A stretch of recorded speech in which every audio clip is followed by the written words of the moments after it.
Hello, everybody. It's us here at Who's Views. It's your big show. It's Sunday, the 16th of August, 2026. And it is indeed headlines. And Paul's here, everybody. Hiya, Paul. Hello, I'm back. Hello, did you miss me? Yay! He's Hey. back from outer space. Actually, it wasn't outer Yes. space, was it? It felt like that, but it wasn't. No. Yeah. As we mentioned last week, Paul is busy over this period because Paul, of course, is in at the Edinburgh Festival, aren't you? Yes, been lots of shows and things. So it's been a bit of a frantic time. Yeah, so I have a night off this evening, so which is lovely. So I mean, looking forward to catching up with the chat and the news, but so a little bit of a breather. But yeah, I'm very busy with that. That's why I've been tied up doing other things. Yeah. And we can prove it. Of course, yes. What's this then? Tell us what you're doing then. Well, this is an interactive murder mystery called it's called Carry On Dying: Murder at the Fringe 2, and I'm playing Detective Inspector Drew Peacock of Police Scotland CID. Yeah, so yeah, it's a very rude show with lots of innuendo. And for Carry On fans, you'll love it because lots of double entendres in it, which are lovely. Yeah, so I'm the detective there in full costume. Do my cut price Columbo / Taggart in that particular show. Yeah. Oh, yeah. Is it all? Oh, there's been a murder. No, it's not. It's not as Scottish as that. But there's one character called Mr. St. John Ball, who's a consultant who I like is him already. He's very Scottish. He's like groundskeeper Willie, but he's very funny. Played by an actor called Alan Arby, who's a veteran of the Fringe. He's done it for at least 60 years. He's a very old actor. Really, fantastic. 60 years? Yeah, at least. Yeah, so that's amazing, isn't it? Yeah, that's amazing. Well, there you go. So if you are in and around Edinburgh, and at this point, this is the time I'd be avoiding Edinburgh at this point anyway, Paul, because it's always packed, isn't it? Oh, it is. It's so busy. I like it being involved with it. I'm lucky I live on the south side of the city, away from the main action. So when I come away from it, it's quite a relief because it's quite relaxed. But in the city centre, it's like New Year's Eve everywhere you go. It's mobbed. It's really crowded. And it's quite scary as well. It's so busy, and everything took so long to get anywhere. The buses are so slow. Height of the tourist season as well. So it's just really busy. Yeah. And it's also, of course, as well. I mean, the hotel prices since 2020 in Edinburgh have gone up incredibly. I remember the days when you could get a room in one of the hotels for like 30 quid and for the night, and now it's like 230 quid. But they go up again, don't they? But if you are in and around, tell them do you want to tell them where you are? Well, I'm actually doing. I've directed 3 shows. I'm in 2 of them. One of them is at a venue called Braw Venues. It's on Hill Street. 19 Hill Street in the New Town. That's where the murder mystery one's happening. That's happening at 11:45 till 12:45. An hour-long show, interactive. We can be the detectives and hot seat the characters, the suspects in the show. And then later on in the afternoon, I'm in one in the evening, which my friends actually understudying tonight for me to be here. And so that's called Court 1. And it's quite a serious piece. It's about a euthanasia case. And it's a courtroom drama. And again, the audience, can be on the jury, and you can help develop the outcome of the case, so you can deliver the final verdict in the story. So I facilitate that as the kind of court usher. So I speak to the audience with that and interact with them doing that. So that's quite fun. But that's on at 7:30 to 8:30 at the Masonic Hall on George Street, the committee rooms. So hop along there to see that. Also directed a play by Agnes Sampson, which is called The Burnings, which is on at 6:15 to 7:15. It's quite a scary and a violent show, that one. So that one's not many laughs in that one, I have to say. But yeah, fair enough. Well, there you go. There you go. So that's why I'd be so busy. But thank you for that plug, JT. I appreciate that. You're very welcome. You're very welcome. Yeah. I'd love all those interactive things where you get to because I'd be there from the minute saying, "Send him down. He's guilty in it. Send him down, mate." Well, we had someone in the jury the other night there, and they're really into it. And it was like the Spanish Inquisition. They kept firing questions constantly. It was wonderful, really good. Yeah, we've got lots of everybody. Thank you, everybody, for joining us in the chat. It's great to see you all. Matt Enspiel saying to you, "I tried giving up double entendres, but it's so hard, very hard." Yes. And Funky wants to know how your knees holding up, Paul. Well, I've got. They're not too bad. They're not as weak as shooties, but they're not too bad for a man of my age, I have to say. Yeah. So. Problem being, I'm not reading that one out because you're very naughty. But that's there as well. Everybody's good to see you. That is optional, I have to say. Problem being, when you come, yeah, you have to pay an extra 50 quid. And Richard exactly, Brooks saying to us, Paul will be telling us about Larry Oliver next. Larry Olivier, sorry, next. I'm too young to have any encounter with Laurence Olivier, but I there's a wonderful, if anyone's not seen this, in the 80s there's a South Bank show about the life of Laurence Olivier, which is really entertaining, based on his book that came out around at the same sort of time.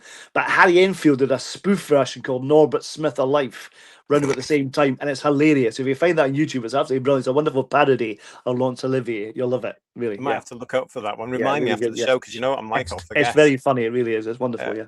Problem being saying, "Oh, near matron," and Mark Greaves saying, "JT's the villain in the crime show, an evil Kenneth Williams." Do you know something, Mark? I have to tell you, when I was trying to get into acting and I was doing all these ridiculous things as actors do to try and get known in front of people, I wanted to do a panto, and the only panto I ever got was doing something very silly in this amateur thing. That was it. I always wanted to do the panto, but I always wanted to be the Wicked Queen, because I love the Wicked Queens. You know, I just love that. And in panto, you can get away with it, can't you? Because it's role reversal. And I always wanted to do the Wicked Queen. And I always thought to myself, Mark, I know exactly how I'm going to play the Wicked Queen. It would be a mix of that delicious Wicked Queen from Snow White and Kenneth Williams. Yeah. I can see in the Snow White makeup as well, the Wicked Queen from Snow White. Yeah, I can see that. I love all that. Never happened, but there you go. And Braveheart is with us. Hello, fella. I'm from Edinburgh, so I might pop along and see one of the shows. Fantastic, lovely. Please do. Yeah, the more the merrier. It's worth it, Paul. You see, it's worth putting the plug in, isn't it? If I get one extra ticket for it, that's superb. That's it. Yeah. Yeah, exactly. Well, it's good to see you, everybody. It is the 16th of August, and thanks for joining Paul and myself this evening. So let's get on with it. And unfortunately, once again, we are starting with some sad news. And John Pope has found this already and mentioned this already in the chat. But we have to report, unfortunately, that Cheryl Hall passed away this week. We heard about the announcement this week. Oh, Paul. Now, Cheryl Hall was another one of these women that we grew up with. You know, I mean, she had an incredible career on television and theatre. For us, of course, she will always be known, as the picture here shows you, as Sherna in the fabulous Carnival of Monsters from way back in '73. But she was also in so much that she did Sykes, she did Armchair Theatre, she did Special Branch, she did Crown Court, she did Z-Cars, Bless This House, Callan. She did Who Done It with John Pertwee, of course. We have to say she did that in 1975. But she was well known for things like The Gentle Touch, In Loving Memory, Tales of the Unexpected, and of course she was known for Citizen Smith. So when this came through this week, Paul, it was a bit of it was another one of those sorts of things. Oh my goodness, you know, and it was because she was, she was Doctor Who, but for us as well, you know, like you said, she was in everything, and actually, I was very sad when most Doctor Who actors pass away, but this one really got to me when I saw it, because I love Carnival of Monsters, and her and Leslie Dwyer together are brilliant. And my favourite moment when she does is that, put your finger on that.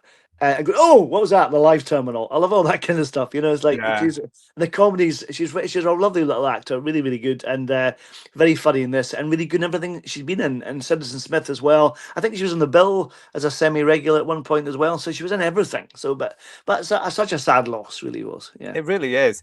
And I mean, it was Graham actually who's just put this comment up for us. Cheryl pops up on a lot of old TV things that I watch, and she's always good value. She's fab in Carnival of Monsters.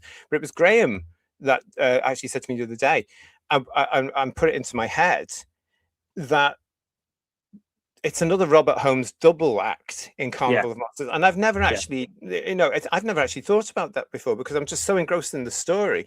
But Robert Holmes has this wonderful way, didn't he, of everything he did, there was a double act in it, and it was always brilliant. And Leslie Dwyer, I know we're talking about Cheryl Hall, but Leslie Dwyer is very much like Eric Morecambe in Carnival of Monsters. He reminds me of him very much. And that the double act is so good, and they work so well together.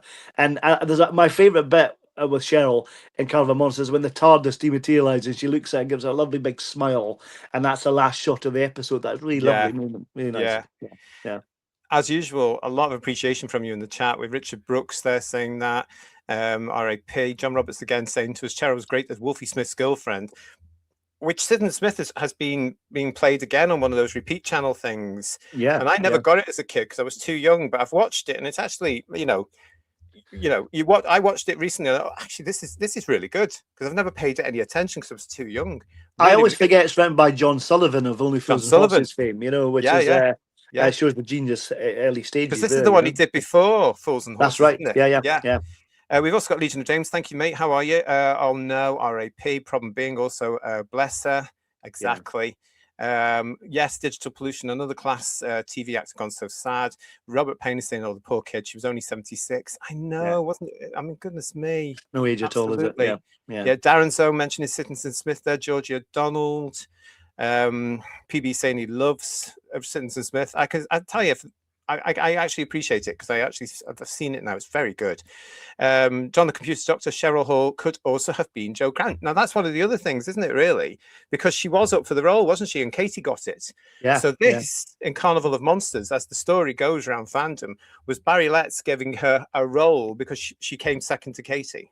It was neck and neck for a little while. So I believe Katie will tell you about the story. When you say that, you can see elements of Jo in Cheryl as Sherna a little bit, can't you? Like a similar kind of actor, you know what I mean? Yeah, exactly. Hello, Digby. Thank you for your super chat. Digby saying to us here, Paul, I will watch Carnival of Monsters and raise a glass to her memory. I did that the other day when I heard that she'd passed. I thought, I've got to watch it. But that's the thing I think I said to you privately, it's kind of Carnival of Monsters for fans of a certain vintage. You grew up with the Five Faces.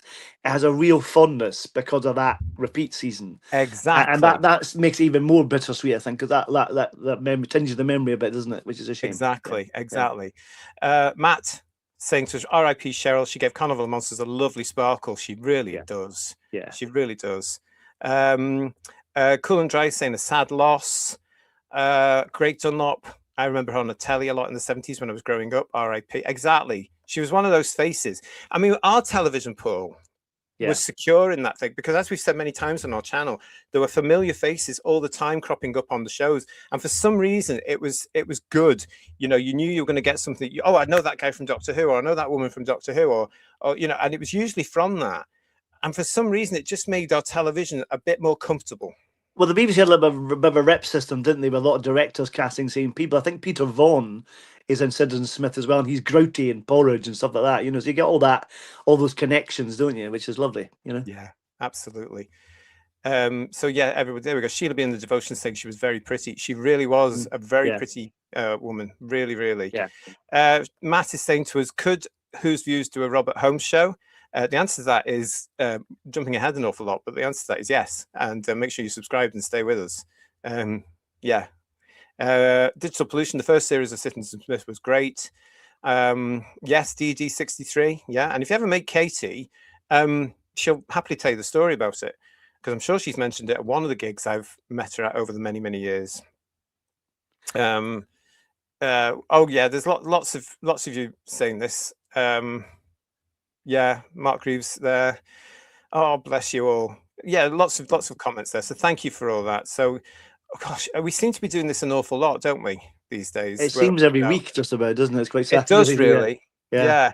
But to Cheryl Hall's family and to friends, from everybody here at Whose Views, and I do mean everybody. That's all of us on the screen and do the production, and also, of course, all our friends in the chat. It's all of us. God bless. And as we say in these certain situations, she will not be forgotten, because for us, she will always be around, because she was in some of the best British television in history.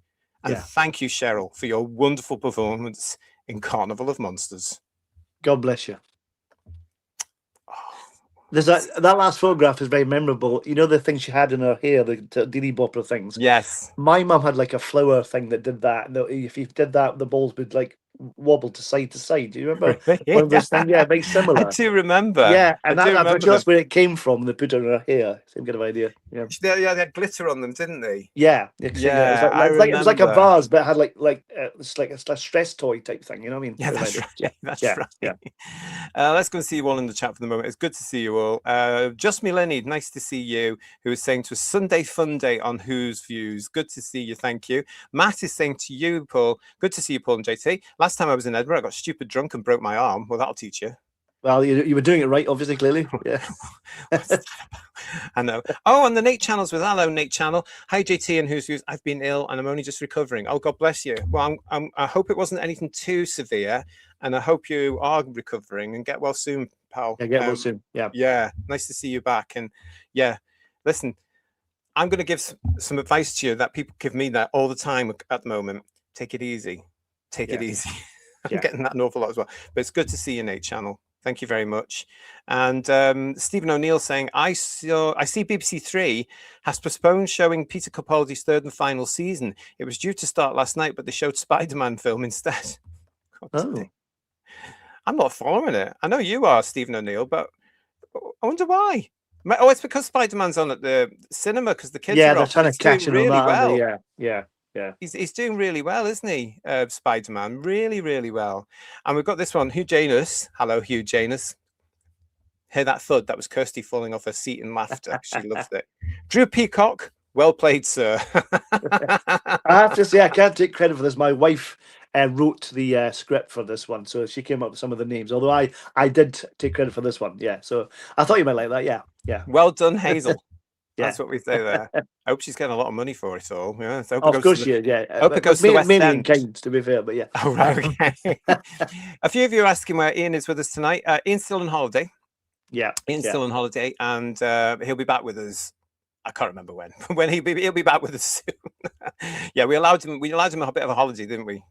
I'm looking forward to. He's been to Spain, Seville, hasn't he? So I'm looking forward to all these photographs, particularly what he promised me of him driving around in a carriage with a silver frock on.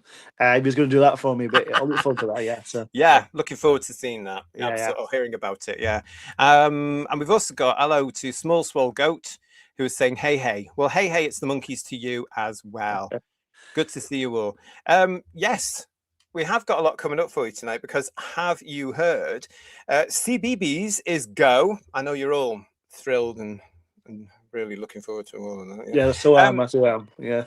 Tennant isn't wanted. Let's have. That's just in general, isn't it? Yeah. So. Yeah. Harry Potter is heaving a sigh of relief because he's got an awful lot of nonsense going on with his brand new television show. But one of the things he has been spared is Kate Herron. Yes, we're going to come to that for you in a minute. And there's that story this week here in the UK that, it's been around for a while. We talked about it a couple of weeks ago, that Dean Devlin nonsense. We're going to be looking at that as well. As usual, I'd like to say a huge thank you to absolutely everybody that's getting in touch with us this week. But thank you. You can, as you all know, get in touch with us at any time on the email, whosviews1@gmail.com. And I'd like to say thank you to Alan Hunting, to Adam Luff, to Robert Payne, to Matt N. Spiel, to Radium, to Gary Bryant, to Inspector 2363, to Steve Henley, to Yokai 63, Cody W1, to Michael Webster, to Rory Stannage, to Bill Larry, to Devon Hart, Mark Milford, Andy Sutton, Ian Dalby, Glenn Piper, and to Sharda Knox. So thank you very much for getting in touch this week. I really appreciate it.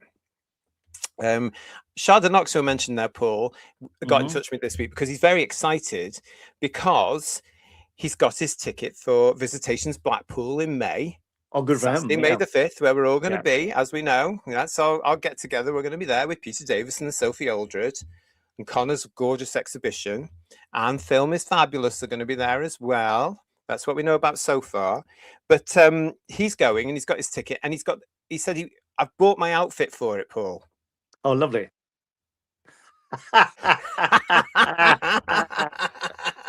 I must get one of those. Yeah, definitely. Oh, fabulous. So thank you for that, Sharda Knox. I said to him, does it fit all right? Is it okay? And he went, yes, it's fine. It's good quality. And I was like, oh, thank God for that, because he's bought one from our Who's Views shop. He's bought the Baldy Old Men Moaning t-shirt. I'm assuming he goes to the same barbers as us, JT. That's why he's got one. Just checking. He must do. He must do. Pop in there myself too. But that's what we were called a couple of years ago. Here we had somebody who dipped into a couple of our shows and said, these guys are baldy old men and they're always moaning because we were really getting at the Shooty Gatwa series. That's perhaps the job, to be honest, isn't it? Yeah. So good for you, Sharda Knox, and I'm glad that you've got your shirt ready for when we all meet up in May. I haven't a clue what I'm wearing yet, Paul. I'm sure it'll be gorgeous whatever you're wearing. I'm sure it will be. Probably, yeah probably. Also, last week I think it was. I don't know if you've. I've shown you these anyway, but last week, Paul, we showed some covers for new up-and-coming books that are coming out in the new year from the BBC Stroke Penguin Books. One was The Six Doctors, and one was The Vampire Mutations. And these are stories based on apparently unearthed ideas from Terence Dicks. So original script ideas before they were fully developed. So before they were developed, Can I raise a point? A friend of mine mentioned this to me, and I was having a chat with them back and forth. He's a fan, same age as me, or just slightly younger. And he was saying, and I thought this was true, that this book, The Six Doctors, being passed as a story by Terence. I always thought that The Six Doctors came from Robert Holmes and not Terence, because the original idea was the robot first Doctor. That was the idea. So it was six of them, plus five plus the robot Doctor. So I don't understand where this Six Doctors by Terence is coming from. I'm not sure if that's accurate or not. So neither do I, but I intend to find out. Because you're right. That's the story I knew. You know, and it was a story of Robert Holmes. That's one of the reasons that he had to depart the project, because he couldn't adapt to make it work. Because all these actors coming and going like a summer cloud. Though that actor's in it now. Oh no, that actor's dropped out, and he got fed up, didn't he? So that Six Doctors was the one he was doing, the one you've just mentioned there.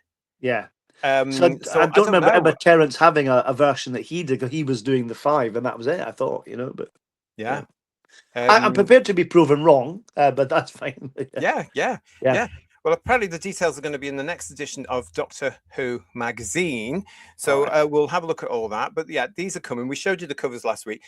I have to say the guys in the chat didn't really like the covers, Paul. I have to say, because they're quite black. I mean, you saw them as well. I sent them to you, didn't I? Whatever, it was just, anyway, let me just get these super chats here, and then I'll tell you where I'm going with this. No worries, Mark Reeves, thank you for your super chat. JT, when you do the Robert Holmes show, send a copy to the BBC to show them how to write science fiction. Also, can see you in a Cruella de Vil outfit. So can I, quite frankly, Mark. Yeah. Do you remember that show, Paul? Once. Do you remember it in the chat? It was the American show called Once, and it was based on the fairy tale characters. And Robert Carlyle was playing Rumpelstiltskin. Did you ever see that? I don't remember that. No, I think I would have done. Right. Do you a lot in the chat? Sounds very triggering, I have to say. I loved it. I got. Oh, we've got another one from the John Keeley. Thank you for this, John Keeley. Good evening, JT. I'm one half of the Tangent Twins. I hope all are well. Oh my God, Tennant again. What the hell are these so-called production companies thinking of? Well, John Keeley, we're going to be looking at it, because there's an element of the fandom that's saying no, no, no. Isn't that amazing? And that's the people that like him probably as well. It's not us, Paul. It's not us. It's not us. It's not us. Remind me in a sec to do the poll, Paul, will you? The poll. Okay, it's will do, the poll. Yeah, the poll, do that poll. Yes. We can do the poll. Once. Do you remember in the chat this American thing called Once Everybody? Do you remember? Hello, Raymond Williams. How are you? And they did these fairy tale characters, and there was one character that came in, which was Cruella de Vil. And I was working at a gig with Bob Baker and Paul Tams at Birmingham around about the time she had done a couple of seasons, and her and the lady that played Ursula and some fella I wasn't really interested in had come over to Birmingham to do that, these Comic Con things. And the green room was upstairs for us. So I was going to go and get Paul and Bob some coffees and something to eat. And I went up to this green room, and I was looking down at all these hundreds and thousands of people down. Oh my God, oh my God, oh my God. And these two ladies came in, and I went, oh my God, it's Cruella de Vil. And she went, oh, darling. And I've got a picture of them with I was thinner then. Yeah. Did they look a bit like the Glenn Close live action version rather than the cartoon She version? made it her own. Oh, okay. Right. Yeah. She made it her own, I have to say. But it was lovely to see them. Anyway, I've gone off on one of your little tangents there, everybody. That's fine. It's fine. But the 101 Dalmatians, the animation version, I love. And the woman who's the voice of Cruella de Vil is really scary. I remember being as a kid being scared really by Cruella de Vil massively. That was a real villainess. Superb. Those animation of the 101 Dalmatians is gorgeous. It's fabulous. It's traditional, and she is a wicked villain. She's a baddie, and you're not allowed to do that anymore. I mean, Once was one of the last times you ever got to see villains being proper villains. Although some of them turned a little bit good as well, like the Wicked Witch from. Well, a friend of mine played a panto villain a few years ago, and she was told by the producer to tone it down a bit if you're scaring the kids too much. It's like you're missing the point. Surely, yeah. Well, that's the whole point of doing a panto villain. Exactly. You've got to be OTT because it's panto. You got to. Yeah. Scaring the kids. I've never heard anything like it. Yeah, it's madness, really. Yeah. Something you do. It's madness. carpets. It's Yeah. madness. Some Yeah. of you do remember once, including Macronon. In North America, it was called Once Upon a Time. I think they shortened it here. I think it was Once Upon a Time because I don't think they could be bothered to actually call it Once Upon a Time, quite frankly, and all the stuff. So there you go. Yeah, Mark Greaves is saying it was on Sky. It probably was, because I think I had Sky back in those days.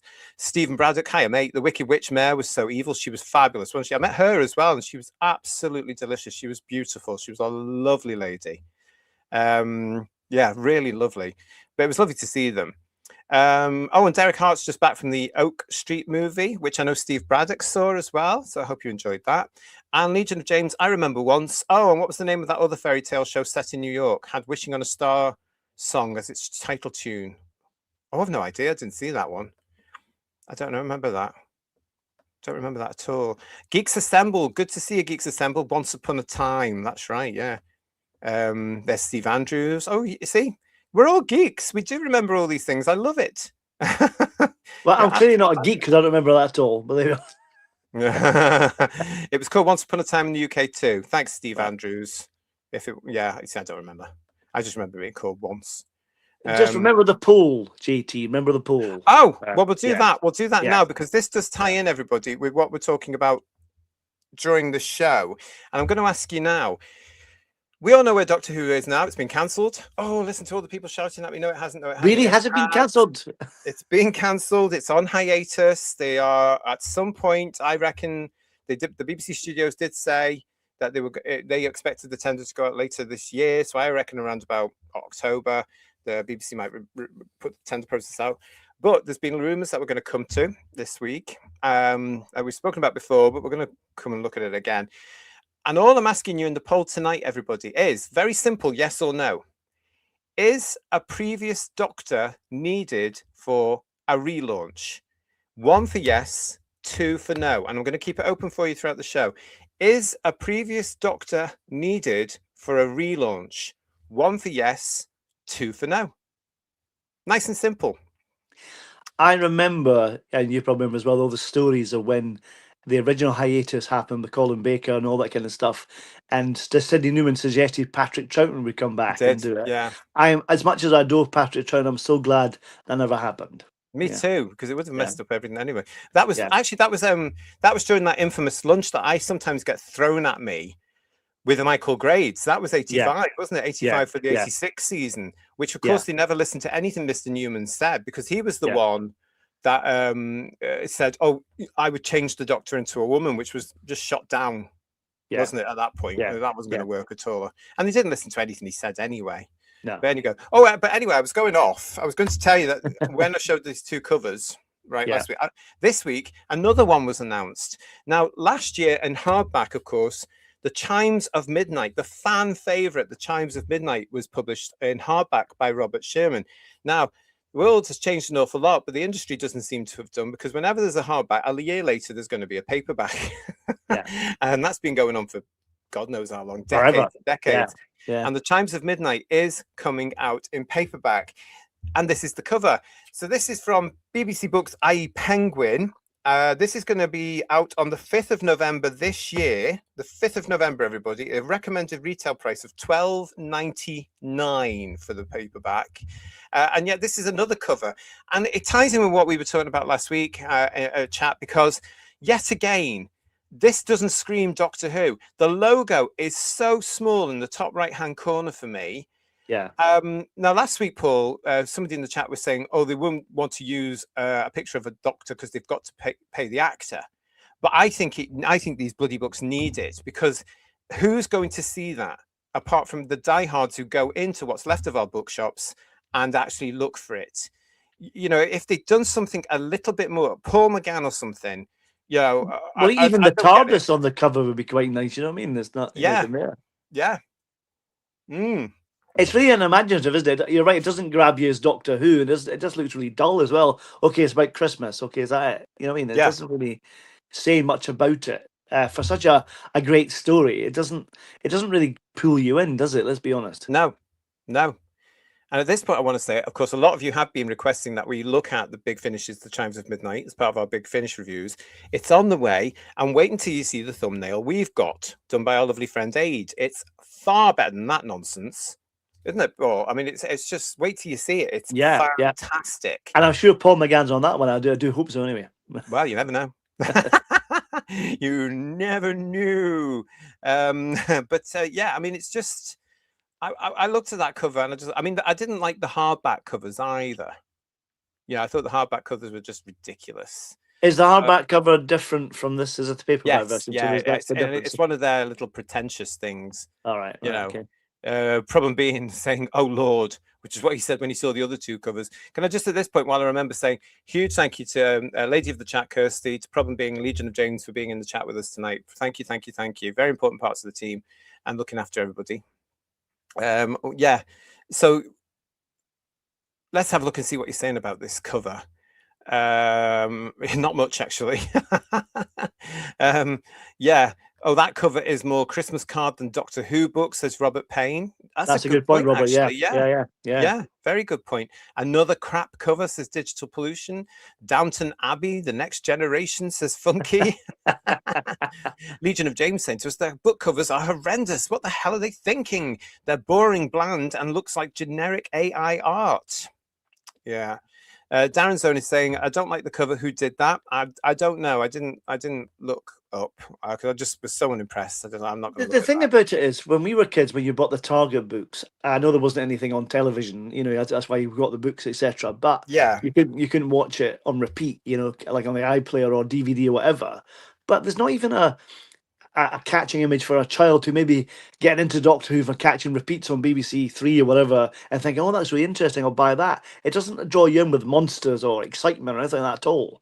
In the same way you had for the Auton invasion or Doctor and the Daleks or whatever, you know, Silurian, Sea Devils, all that stuff drawing you in, make it exciting. Yes. You know, your imagination is set fire. Exactly. It's like what John Roberts is saying here. I do like the cover, but it's not Doctor Who. And that's exactly the point. I wouldn't have a problem with that cover being on something generic, but I wouldn't buy it.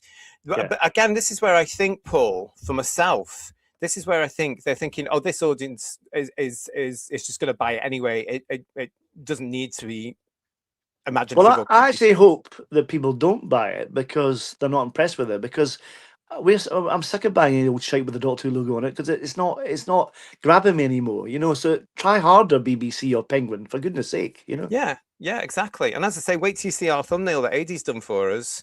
For our up-and-coming review of the Chimes of Midnight, because it's stunning. It's absolutely... I was so impressed with it.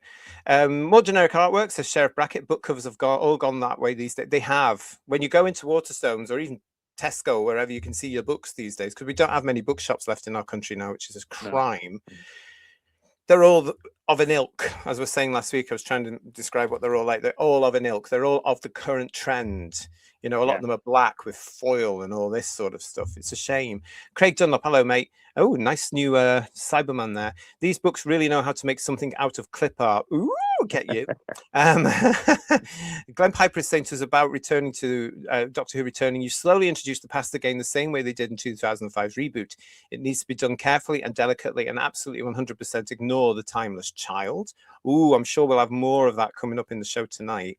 I Am Your Servant, a cover for people hiding that they read Doctor Who.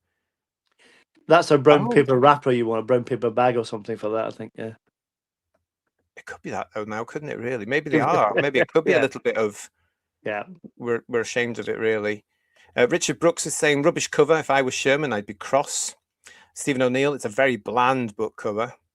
And Fafty Head, hello to you. Stop showing those O-level art book covers. You're showing your age there, aren't you? Rick Storm, all those book covers are as dull as dishwater. What happened to the fact that, you know, yes, there was a saying you can't judge a book by its cover, but what happened to marketing a book with a good cover as part of the sales process? Give it a cracking cover so people at least pick it up. People are going to walk past these Doctor Who books. You know, they are. FJ Canal is saying, no, Chimes of Midnight is great. Christmas just wouldn't be Christmas without Mrs. Badley's plum pudding. Yeah. Very good. Avon. Hello, Avon. I personally wouldn't buy it, but maybe it's for the newer, younger Who fans. What would that cover, do you think? And don't forget, its recommended retail price is $12.99. It doesn't look like well, it's not a kid's book. It doesn't look like a Doctor Who book at all. Like we're saying, it just doesn't. There's nothing to grab you. It looks like it's hard to describe. It doesn't do the story justice at all, does it? That's the thing. Well, it doesn't capture the story. No, it doesn't at all. Yeah. Does it? I mean, this is the thing. And I've listened to it again recently, of course, in preparation for our review. I'll be listening to it nearest to the time we review it as well. But it's incredible. It's insane. It's brilliant. Yeah. It's a classic Doctor Who, which could be transferred, I think, from the audio quite nicely into a film. And I'm talking a great film. Yeah, it really would. Yeah. Can you imagine the Chives of Midnight Who viewers, Paul, being filmed as a film with a decent actor in the role, including McGann, and being screened on Christmas Eve? Yeah.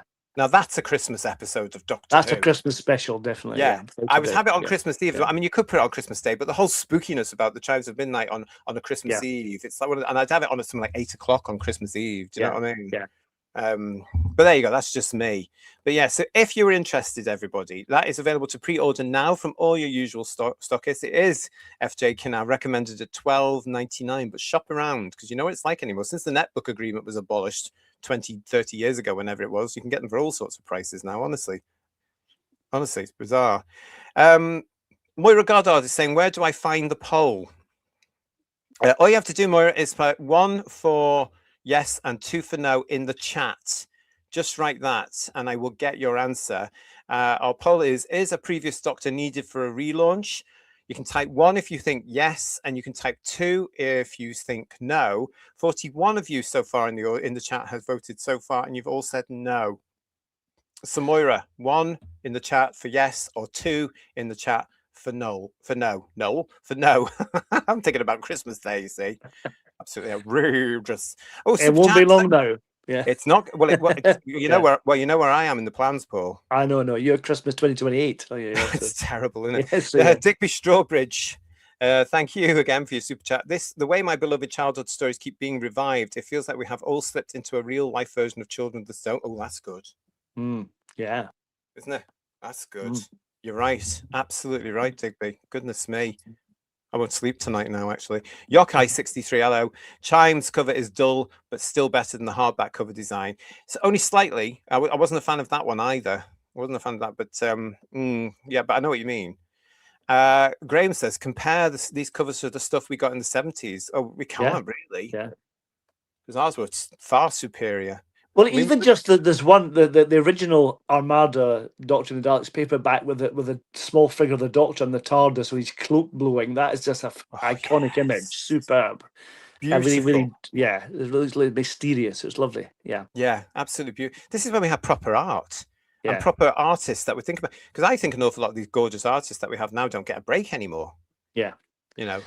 And it's almost it's AI, isn't it? That's what they're doing with it. Basically. I can't be done with it all. Yeah. I can't be done with this. Darren's Zone, it looks like they copied and pasted elements in any old order and hit save.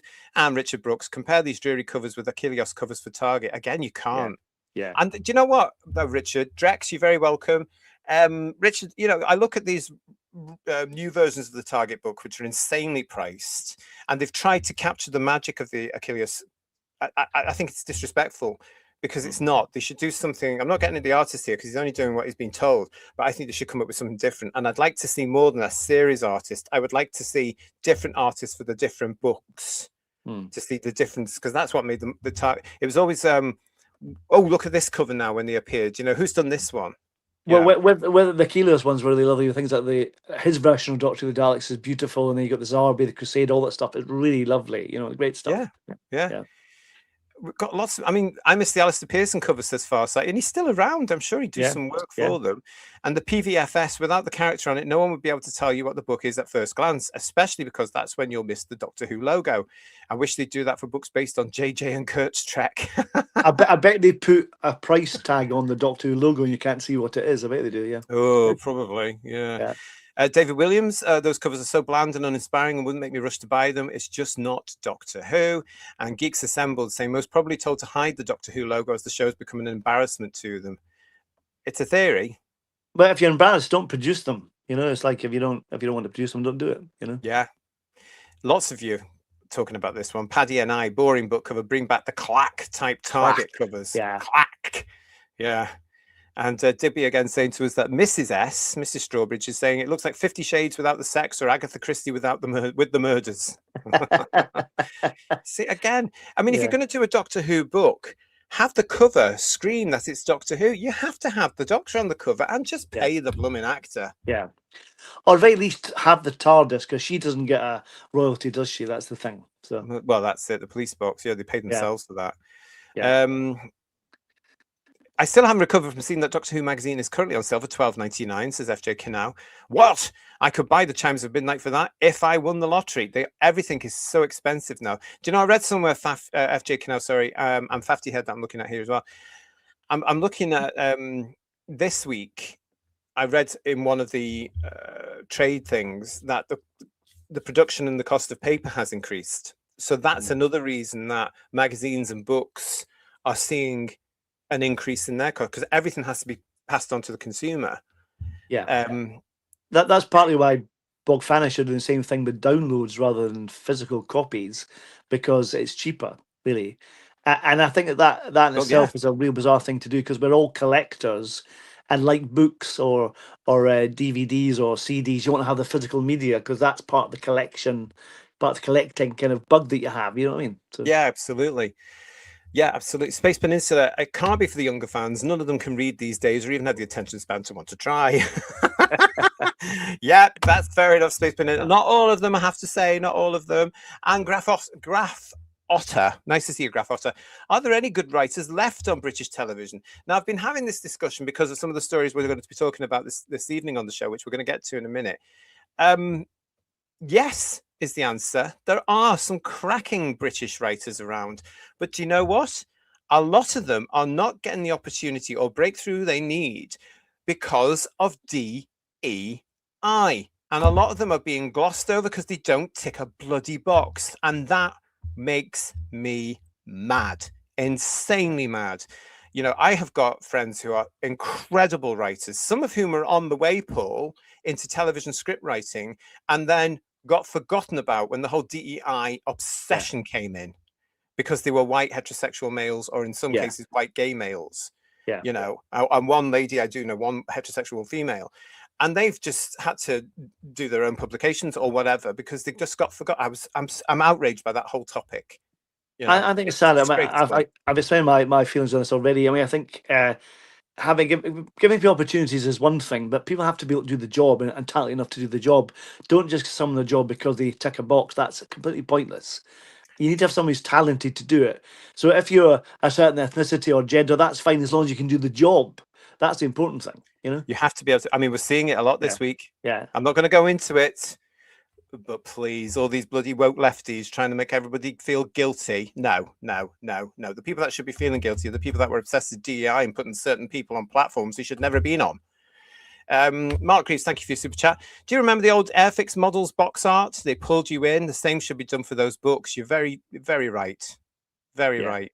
I mean, we've talked about it before, Paul. The Doctor Who annuals, the original Doctor Who weekly and Doctor Who monthly comic strips, TV comic, Countdown comic, the Dalek annuals, all the annuals, basically. The artwork we grew up with, we were bloody lucky, Paul. They were real talented people. It's like a lot of our viewers who are really talented artists. They should be used doing these things, not this AI. Use proper artists like some people have in the chat.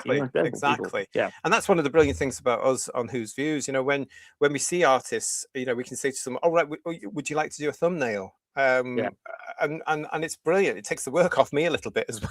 But there's a lot of talent out there that's not being utilized, which is really sad. Totally. You know? Totally. Of all ages as well, you know? Yeah. John Seigan, it's good to see you. Thanks for joining us. Thanks, Jess, for plugging the convention we're all going to in May. Thank you very much for that. So listen, I wanted to talk about writers because hands up who remembers that awful crap Rogue. Not many of us remember it. It was terrible though, Paul, wasn't it? And I It went was on a terrible. huge Yeah, rant yeah. about it. It was absolutely disgusting. It was a terrible show.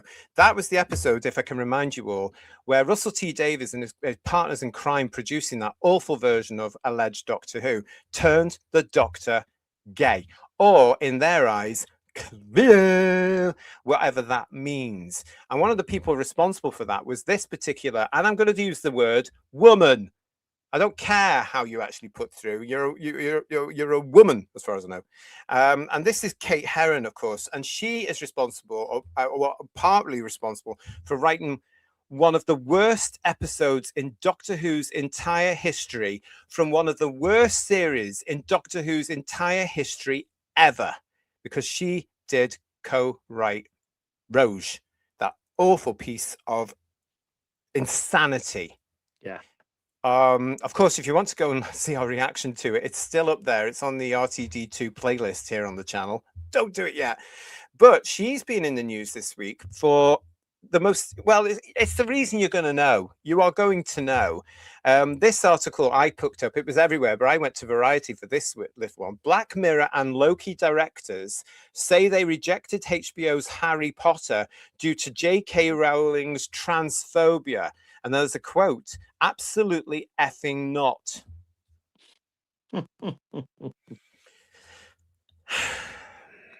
Do you know, Paul, I'm really fed up with this. J.K. Rowling has had this for years now. Every single day she's had threats on her life. She has been criticized. She has made world news on this. Not once did she say anything that can be even remotely called transphobic. Not once. And I know because I was there with the original tweet that kicked off all the tranny activists. Do you know? And they all went, you can't say that. And then they started telling all these lies, Paul. And then people have jumped on this bandwagon, and it's grown. And, you know, not that she cares. She's a billionaire. She's the most successful female author in Britain, if not the world soon, you know. And on good on her, from where she comes from, you know, and you know about that. Where she comes from, Kirsty, of course, knows about that. A lot of you know about that. From where she comes from, good on her.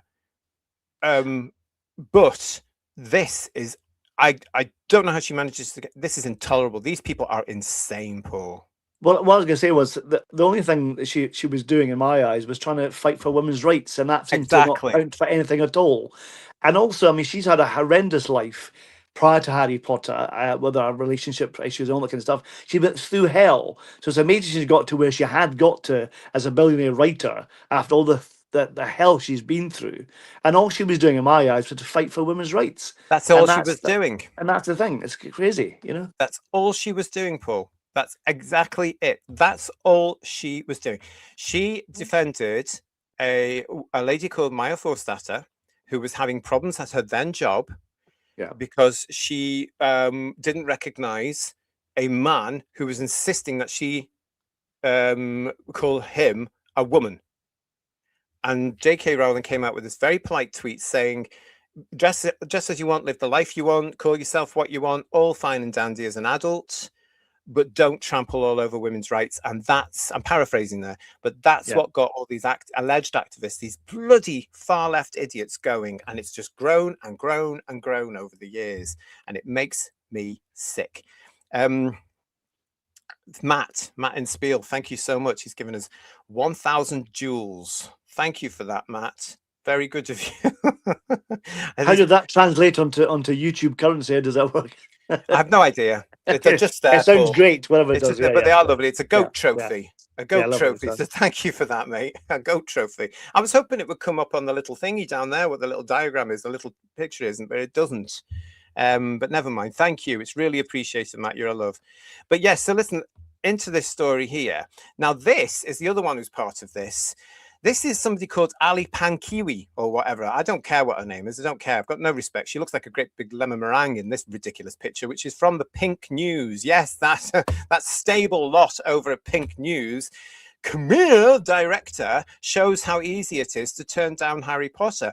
Now, of course, Pink News, being the crap far left homophobic piece of crap it is, has been getting at J.K. Rowling since they jumped on the bandwagon several years ago. And again, They were celebrating this nonsense. But look at this. This is what we have to put up with. Now, this is, bearing in mind Doctor Who is currently on hiatus, this is what they're trying to bring it back in, the climate they're trying to bring it back in, the poisonous industry that they're trying to bring it back in. Now, RTD took it down this route, didn't he, through the Gatwick era? It definitely pushed the whole agenda in Roj, you know, that awful piece of crap, which I'm still very angry about today, to be very, very honest. The Doctor is not queer. You know, he's an alien Time Lord, for crying out loud. Don't get me started. I've got to keep my blood pressure down. But this is what they're trying to bring Doctor Who back in. Now, the Harry Potter TV show, Paul, has its problems as it is already with the casting of Black Snape. Yeah. You know, because that's going to change the stories moving forward. And that's why I think, and I said this to Kirst, I think I said it to PB as well. I think that's why the original plan, Paul, which was to do however many series over so many years, has changed. And they're now currently beginning to film back to back with the ending of The Philosopher's Stone. They're about to go into filming for Chamber of Secrets Series 2. And I reckon after Series 2, it might get kaput. Yeah. You know, I've just got a feeling, Who viewers, I don't think it's going to go on for the 10 years they think it's going to go on, because they've made so many. It's tripods all over again. That's what it is. Yeah. Yeah. I don't think anybody would really care either. Yeah, but we'll get into this story, because this is from Variety. Top alleged TV director Ali Pinky has posted on Instagram a screenshot from a text exchange with a rep in which she scoffed at the notion that she would consider enrolling with HBO's forthcoming series adaptation of J.K. Rowling's fantastic and brilliant and hugely successful, he says ad-libbing, Harry Potter novels. The reason? Rowling's views on trans persons' rights, which many have alleged are transphobic. Blah, blah. Everything's bloody transphobic. Get over it.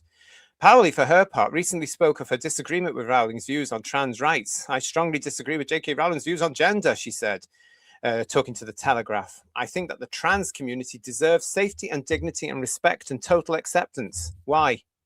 Can I ask a question? The word phobic means you're afraid of something, isn't it? That's how it works. And J.K. Rowling's not afraid of trans people whatsoever, so that's not transphobic whatsoever. So. J.K. Rowling, and this is where I get the whole TQ cult have made J.K. Rowling out to be #1 enemy in the entire world, right? When it comes to this, they're not looking at the Middle East because they're bloody hypocrites. You know, they're not looking at certain other people in the public eye who do have homophobic viewpoints. They're not looking at countries that actually need their assistance because of the homophobia and what's happening to same-sex attractive men and women there right now, and also transgenders.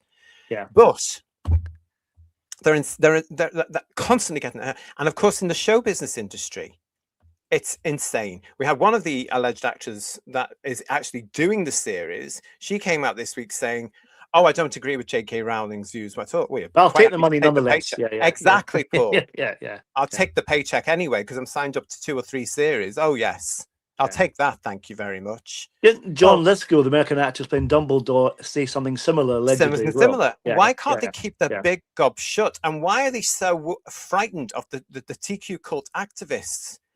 You know, because they're going to get at them anyway for even breathing, as we're going to see in a second, because that's happened again this week. But that whole thing of that she says there as well, trans community deserves safety and dignity and respect and total acceptance. They don't deserve it. They have to earn it.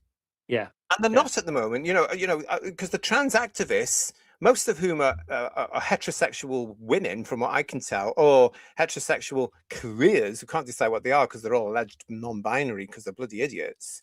They haven't a clue what they're doing. So they're actually alienating people. Well, just that trans MP that made horrendous comments about the death of Anne Widdecombe. I mean, that's really seen, isn't it? Let's be honest. Exactly. And then we've got that idiot that we covered last week on the show, in the Scottish government, the alleged non-binary, who's not even bloody British, was there 10 minutes and made his way into Scottish government for the Green Party. Yeah.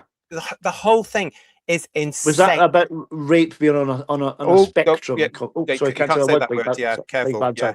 But that's what it is. But we'll carry on with this story because what we've got here, it continues. Another leading TV director. I love the way they say leading TV directors. Please, please, leading with who? Maybe with you lot.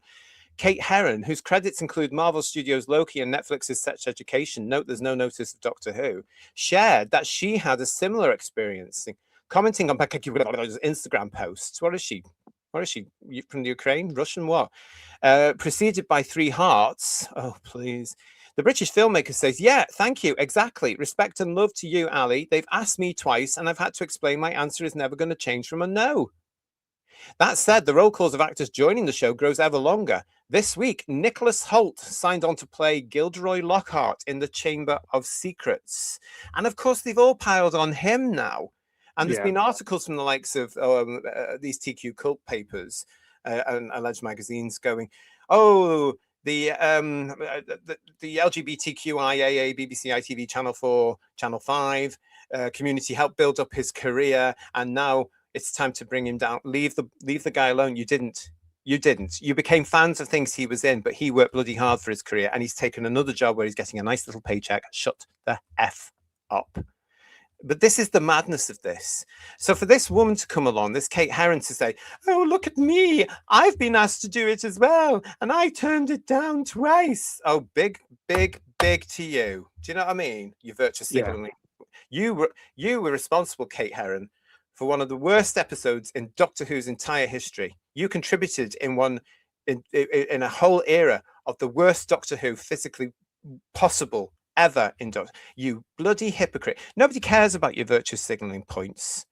Nobody cares. But of course, she's one of these queer people, Paul, part of the TQ cult.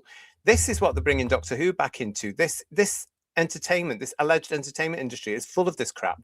The laughable thing about the whole Harry Potter thing for me is the fact that J.K. Rowling doesn't need the money. In fact, I think she was in the process of suing HBO, wasn't she, for changing some of the characters and trying to get the apparently rights back. So.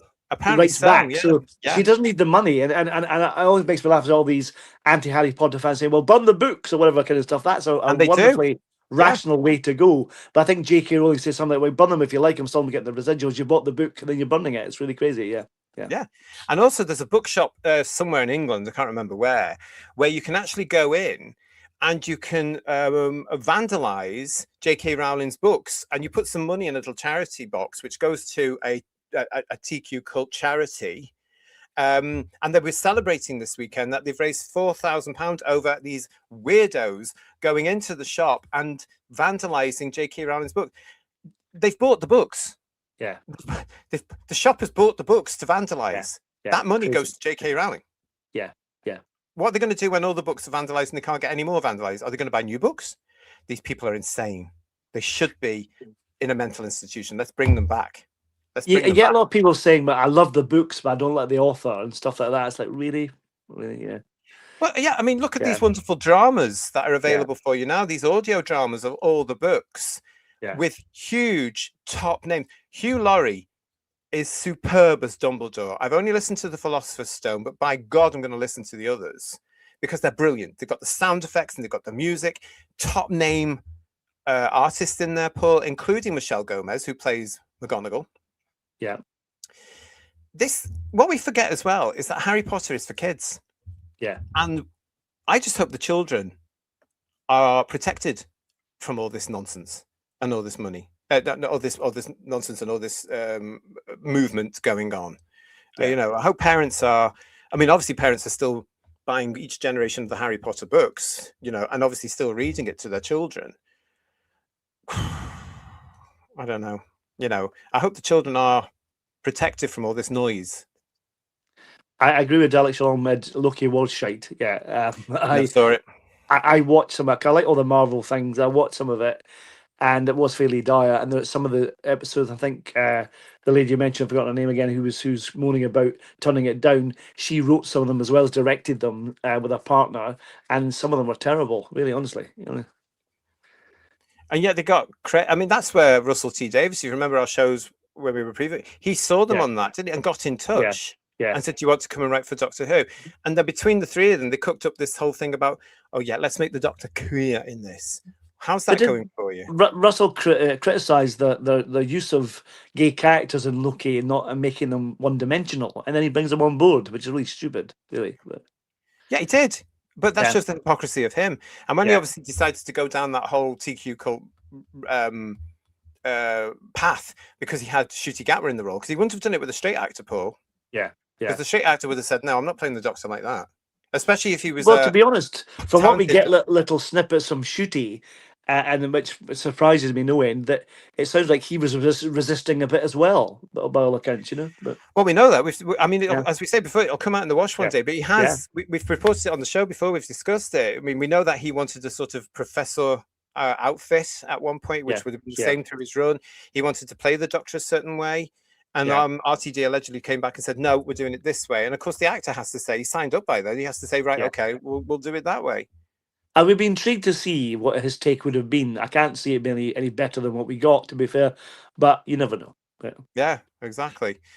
Mischief is saying that Rowling is not as successful as Jane Austen or Enid Blyton for that matter either. She is the most successful British female writer, certainly in the modern day, because she's well up there. She is well up there, and she's a billionaire.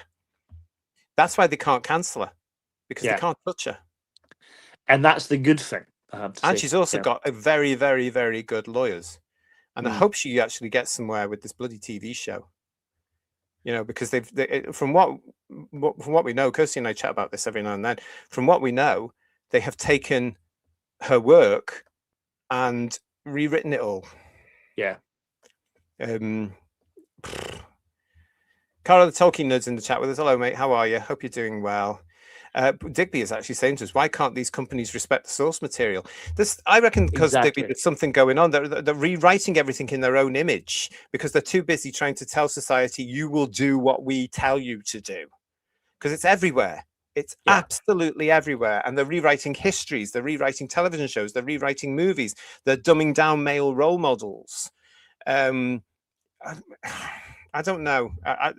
It's as though they're trying to get at society as a whole, Paul.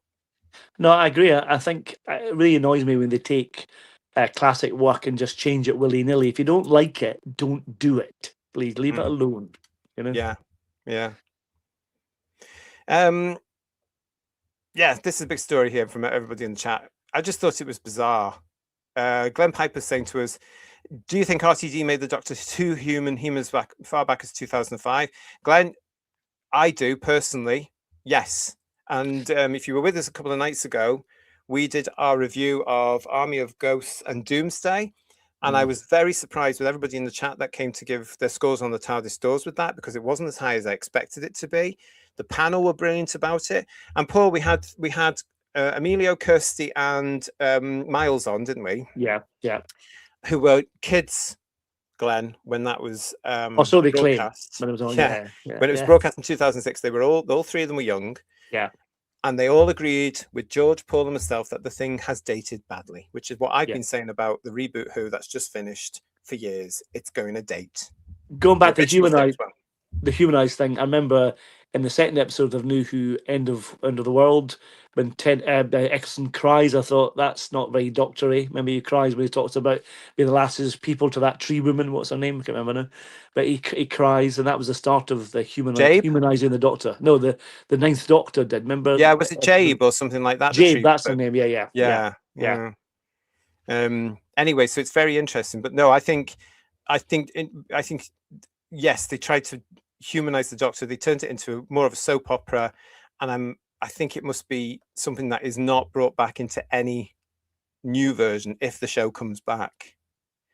Hidden History in the Holy. I must be alone in thinking that Harry Potter is some of the daftest rubbish ever made. No, you're not. Honestly, you're not, mate. You are absolutely not. And it's a kid's stuff. It's kids stuff. But in Britain, it's a kid's book that did what Doctor Who used to do back in the late 90s when it was published.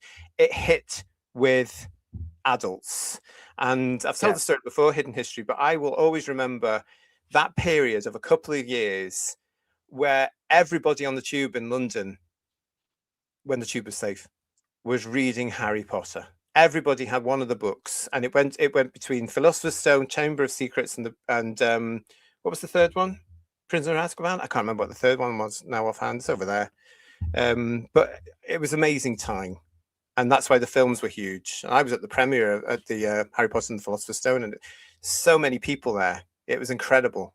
Absolutely incredible. There's something I have to watch. People, my wife is a massive Harry Potter fan. Yes, she and is, Hazel, yeah. there's a Scottish version of the Philosopher's Stone. It's actually written in Scots. If you pick it up, it's hilarious. So the Philosopher's Stone, obviously, is a Philosopher's Stain at one point, and it goes right through it. There's different Oh, I don't Scottish know. words to replace, which is very funny. Yeah, That so, would be very fun. That's hard work, actually, isn't it? it's That's hard work. Yeah, but it's to very do. funny. Yeah, yeah. But do you know what? That's all I can say. Yeah. Virtue signaling points. I mean, you would be, Kate, on our wokeometer, you would be a 10 plus, wouldn't you? You would be an emergency. I think she'd break the wokeometer. Uncle Sid, you'd Yeah. have to repair it afterwards, I think. Yeah, definitely. Yeah. Gosh. I don't know. But anyway, so that's somebody else that's been associated with Doctor Who. I'm so glad, though, that they didn't put Doctor Who into the resume, what they were talking about there. That's interesting they didn't, isn't it? Because you think that normally any chance they got it was in there, you know. But, it is interesting. I actually looked at a couple of places, Paul, that were reporting on this story, and these two saying this about, oh, look at me. Aren't I brilliant? I've turned down the Harry Potter television series. Aren't I fabulous? You know, I'm supporting TQ cult rights. Oh, I'm brilliant. Give me points. Give me a pat on the back. Oh, bugger off. But none of the stories I looked at mentioned Doctor Who. And do you know what, Paul? I was grateful, because what happens with that, of course, is if a Notwe sees it, like they do, like they can do occasionally, go, oh, Doctor Who, and it's bad press for Doctor Who. It's interesting. I wonder how the rights will work for this. I know that Disney Who's on the iPlayer, but someone mentioned in the chat earlier they've stopped showing the repeats of Capaldi just now because of Spider-Man, whatever. But I wonder if they will repeat shooty stuff on BBC Three or not after they've done Capaldi and Jodie, whatever. Just see if it will get shown again, or that'll be it. It's on the iPlayer for a short time, then it'll be removed from there, never to be seen again. Hopefully, I have this very I don't know. I mean, Disney were brought in to do the distribution rights of the Gatwick era outside the UK. In the UK, it's all still with the BBC. Yeah. So I think the BBC could, if they wanted to, repeat the era. If they wanted to, it'd be easy. I mean, Stephen O'Neill in the chat will keep an eye on this for us, I know, and tell us if it's announced, and you might see something as well. But it'd be interesting if it ever is, and on where and when. I have a theory, Paul, that they will just say, "Oh, it's on the iPlayer," because I think it's too much hassle for them. Yeah, you know. What we're going to be looking at, of course, moving forward, is if it's going to be referenced in any way. Will it be part of the continuity? Because it might not be able to show certain excerpts from it because it's part of it's Disney funded. Yeah. That can only be a good thing. Yeah, well, none of us have made on this channel, will we? Yeah. But if we look at what we believe is going to be in the tender for the next one, the BBC retain the rights to everything. Yeah. Everything. So I reckon that was the same thing that came with Disney.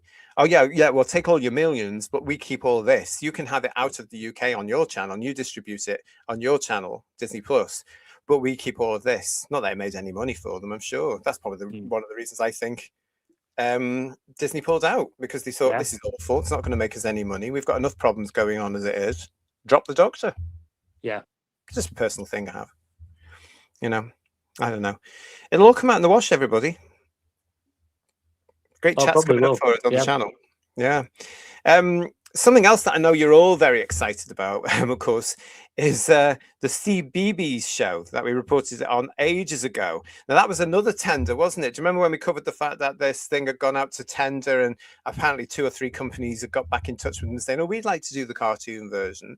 As we said a few weeks ago, it was going ahead, and that was confirmed this week.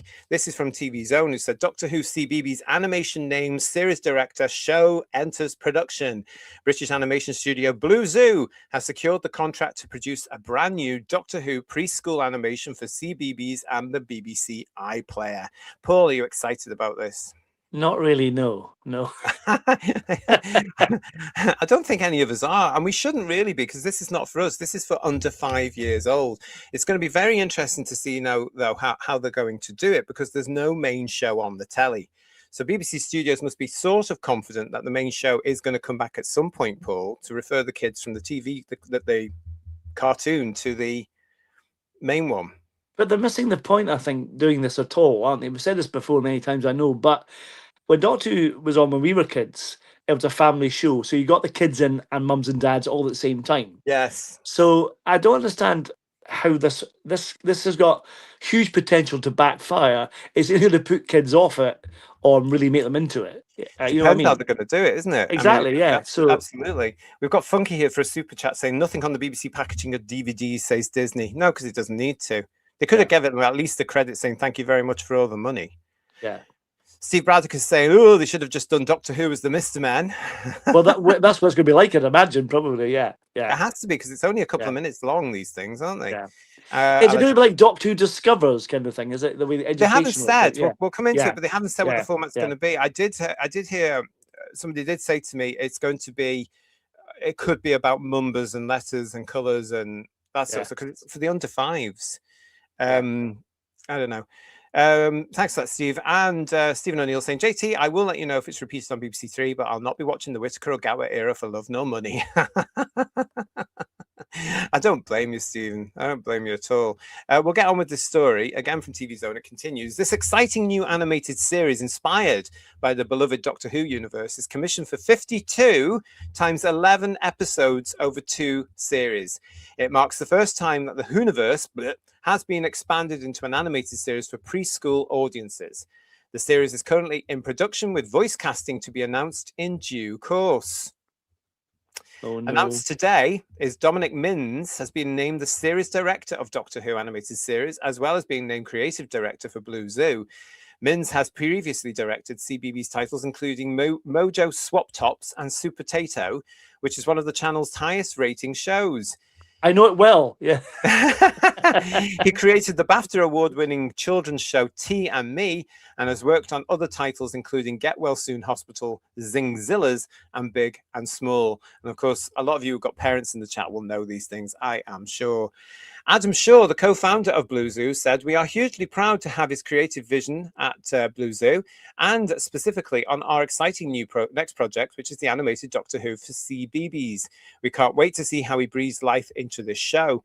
Min said of his appointment, having worked with the Zoo family for several years, joining Blue Zoo as creative director feels like a huge and exciting next step. I'm especially thrilled to be working on the Cbeebies Doctor Who animation. My goal is to fully utilize the full talents of both Blue and Brighton Zoo to capture the epic scale and wonder of the series while making it delightful, funny, and relatable for preschoolers.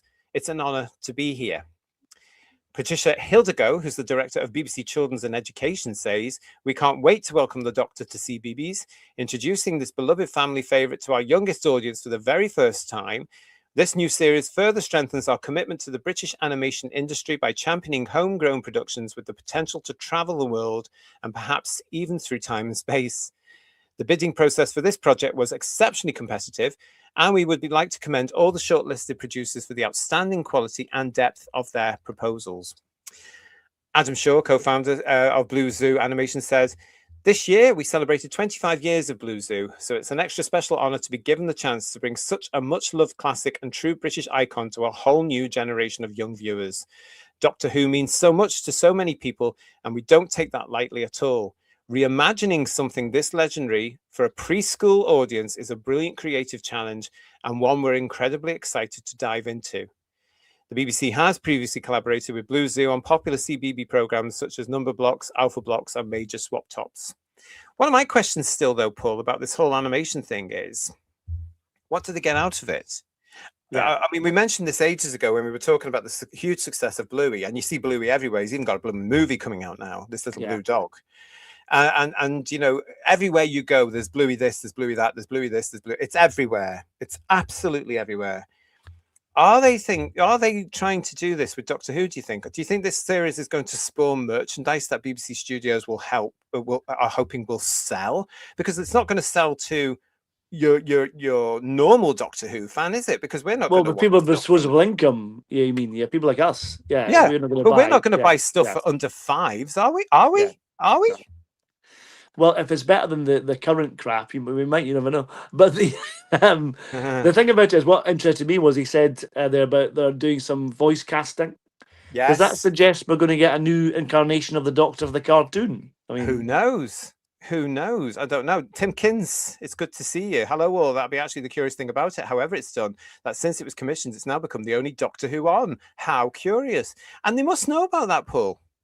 They must do, yeah. I mean, if it's going to be 5 minutes long or whatever it's going to be, just for a little educational program for the kiddies. I mean, what can they put into it? Yeah, we like you said, counting number like Sesame Street. So this week the number one, and the colours TARDIS blue, whatever. What are we doing? What are we doing with that? Yeah, It's yeah. What are they, or are they going to do little adventures like Super Ted? Yeah. Legion of James is saying they say it's for under 5-year-olds, but let's face it, it's the new season the current fan base have been waiting for. It's perfectly suited to their level of intelligence. And their attention span as well, because only 5 minutes long. Well, FJ Canal is saying it's 7 to 11 minutes long. It would be something around that region. It's going to be quite quick. It reminds me of those things that we used to have as kids, like the Wombles, the Magic Roundabout, Paddington, all the Will o' the Wisp, stuff. Will o' the Wisp, Bananarama, Super Ted. Some of the stuff that was definitely on before the 6 o'clock news after Blue Peter to round off your television. Hector's House, fantastic. Oh, I used to love Hector's House. That was ITV, though, wasn't it? No, it was maybe on ITV as well, but it's definitely on BBC for a short time. Right. I remember that. Yeah, fantastic. Hickory House, I used to love as well. I'm getting mixed up. Well, Humphrey the Cushion. Yes, Humphrey the Cushion. Loved Humphrey the Cushion. Scary cushion that was. I have to say that Pipkin scared the hell out of me. Fabulous. Hartley Hare as well on Pipkin. Now, scary character. You see, now Jodie on the Blake 7 show said this to me. How can you like Hartley Hare? He's scary. He's one of my role models. He's like a hair version of Kenneth Williams, I have to say. You see, I have this unhealthy thing about the baddie. I loved Hartley Hare. I love Zippy from Rainbow. I quite like the Wicked Queen and Snow White. Cruella de Vil, etc. Yeah, it says a lot about your psyche. It really does. Yeah, I love them. That's why I'm gay. Because they're all iconic. Stephen O'Neill is saying to us, Doctor Who meets the number, alphabet, and shapes monster. But what do you think? Hello, Marine Boy. How are you? What do you think, everybody? I mean, I think the BBC studios in the back of their plans right now, or very much in the front of the plans, they're going to be thinking, right, we can have these books, and we can have these slippers, and we can have these pajamas, and we can have this bubble bath, and we can do this. I reckon that's all in the plan. And the stories and the production are going to have to, as usual these days, going to have to revolve around what they want to do with marketing. But who's going to buy it? How many 5-year-olds and under do you think are ready for a Doctor Who animation at them? They're probably not even born yet, to be quite honest. Yeah. Being born really now, maybe this year. Yeah. Because even Emilio's baby is going to be too old for this when it comes along, I guess. Well, she's already watched Spearhead from Space, as far as I've heard. So Emilio's bringing his daughter up correctly. Everyone, he's introduced her to John Pertwee's doctor already. She's nearly 1 year old. Apparently, she picks up when the music comes on, which is what we like to hear because we all did, didn't we? Well, maybe she'll tune into it. You never know. Yeah. Well, she's got no choice with Emilio. Craig Dunlop is saying the preschools are the only demographic that has not been turned off by New Who. It looks like the BBC is going for a clean sweep. They've never heard of it, so they can't be influenced by the crap we've just had. Exactly. John Roberts is saying Mojo Swap Tops and Super Tato are quite good, actually. I'm glad you're enjoying them, mate. Hope your kids are too. Matthew Pounder is saying A is for activist and B is for Bolshevik. And FJ now also is up on these things, Paul, by saying Super Tato is terrific. It's a Sontaran protecting a supermarket from an evil ice warrior. Okay, I'll believe you on that one. Andy is saying to us, the cartoon is just a device to sell merchandise to the preschool market. Look how much Dora the Explorer made, multi-millions. It's just BBC greed. Yeah, that's my point, Andy, and I have to agree with you. This is all part of their plan to get. They've had huge success with Bluey, and as you say, there, Dora. Whatever happened to Dora? She was huge at the point. The Pup Patrol, they've just had a movie out, haven't they? With dinosaurs. So the kids are going to love that in their summer break. I think Andy's got it right there, Paul. I think it's all about money, not creativity. I think it's about money. Probably is, and I feel it's like clutching at straws a little bit. It's like they're desperate to make it work. Yeah.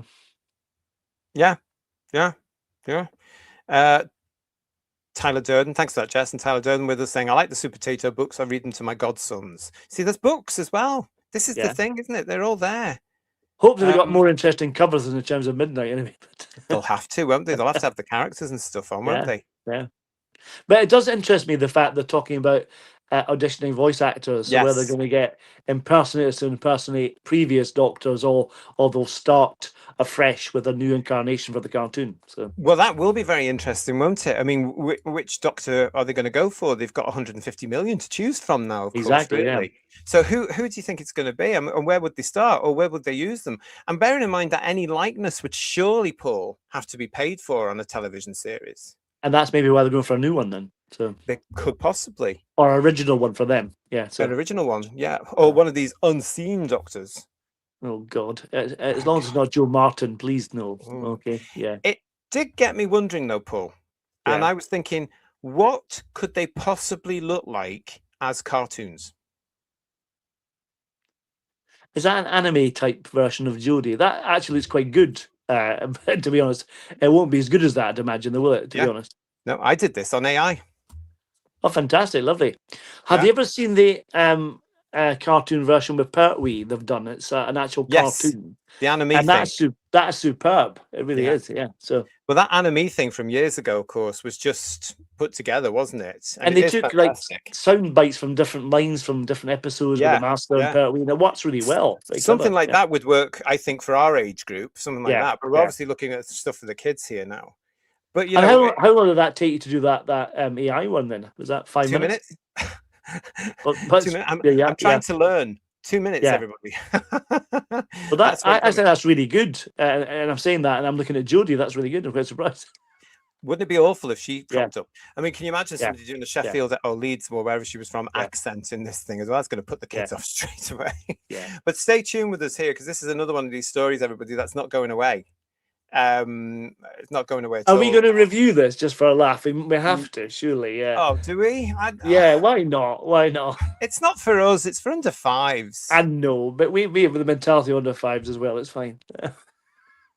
Oh God. Okay, maybe not then. Okay, just a thought, just for a laugh. Yeah. I don't know. I hadn't really thought about it, to be honest. Let's see what happens. If it takes the world by storm, we'll have to. We'll be left out if we don't. I don't think it's going to take the world by storm.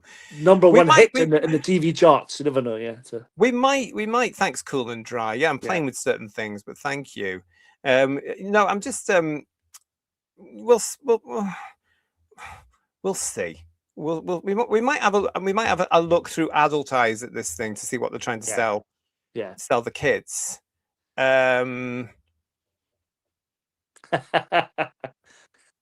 Yeah, I think we could do a little look at it and then just say, yeah, we could do a sort of, yeah.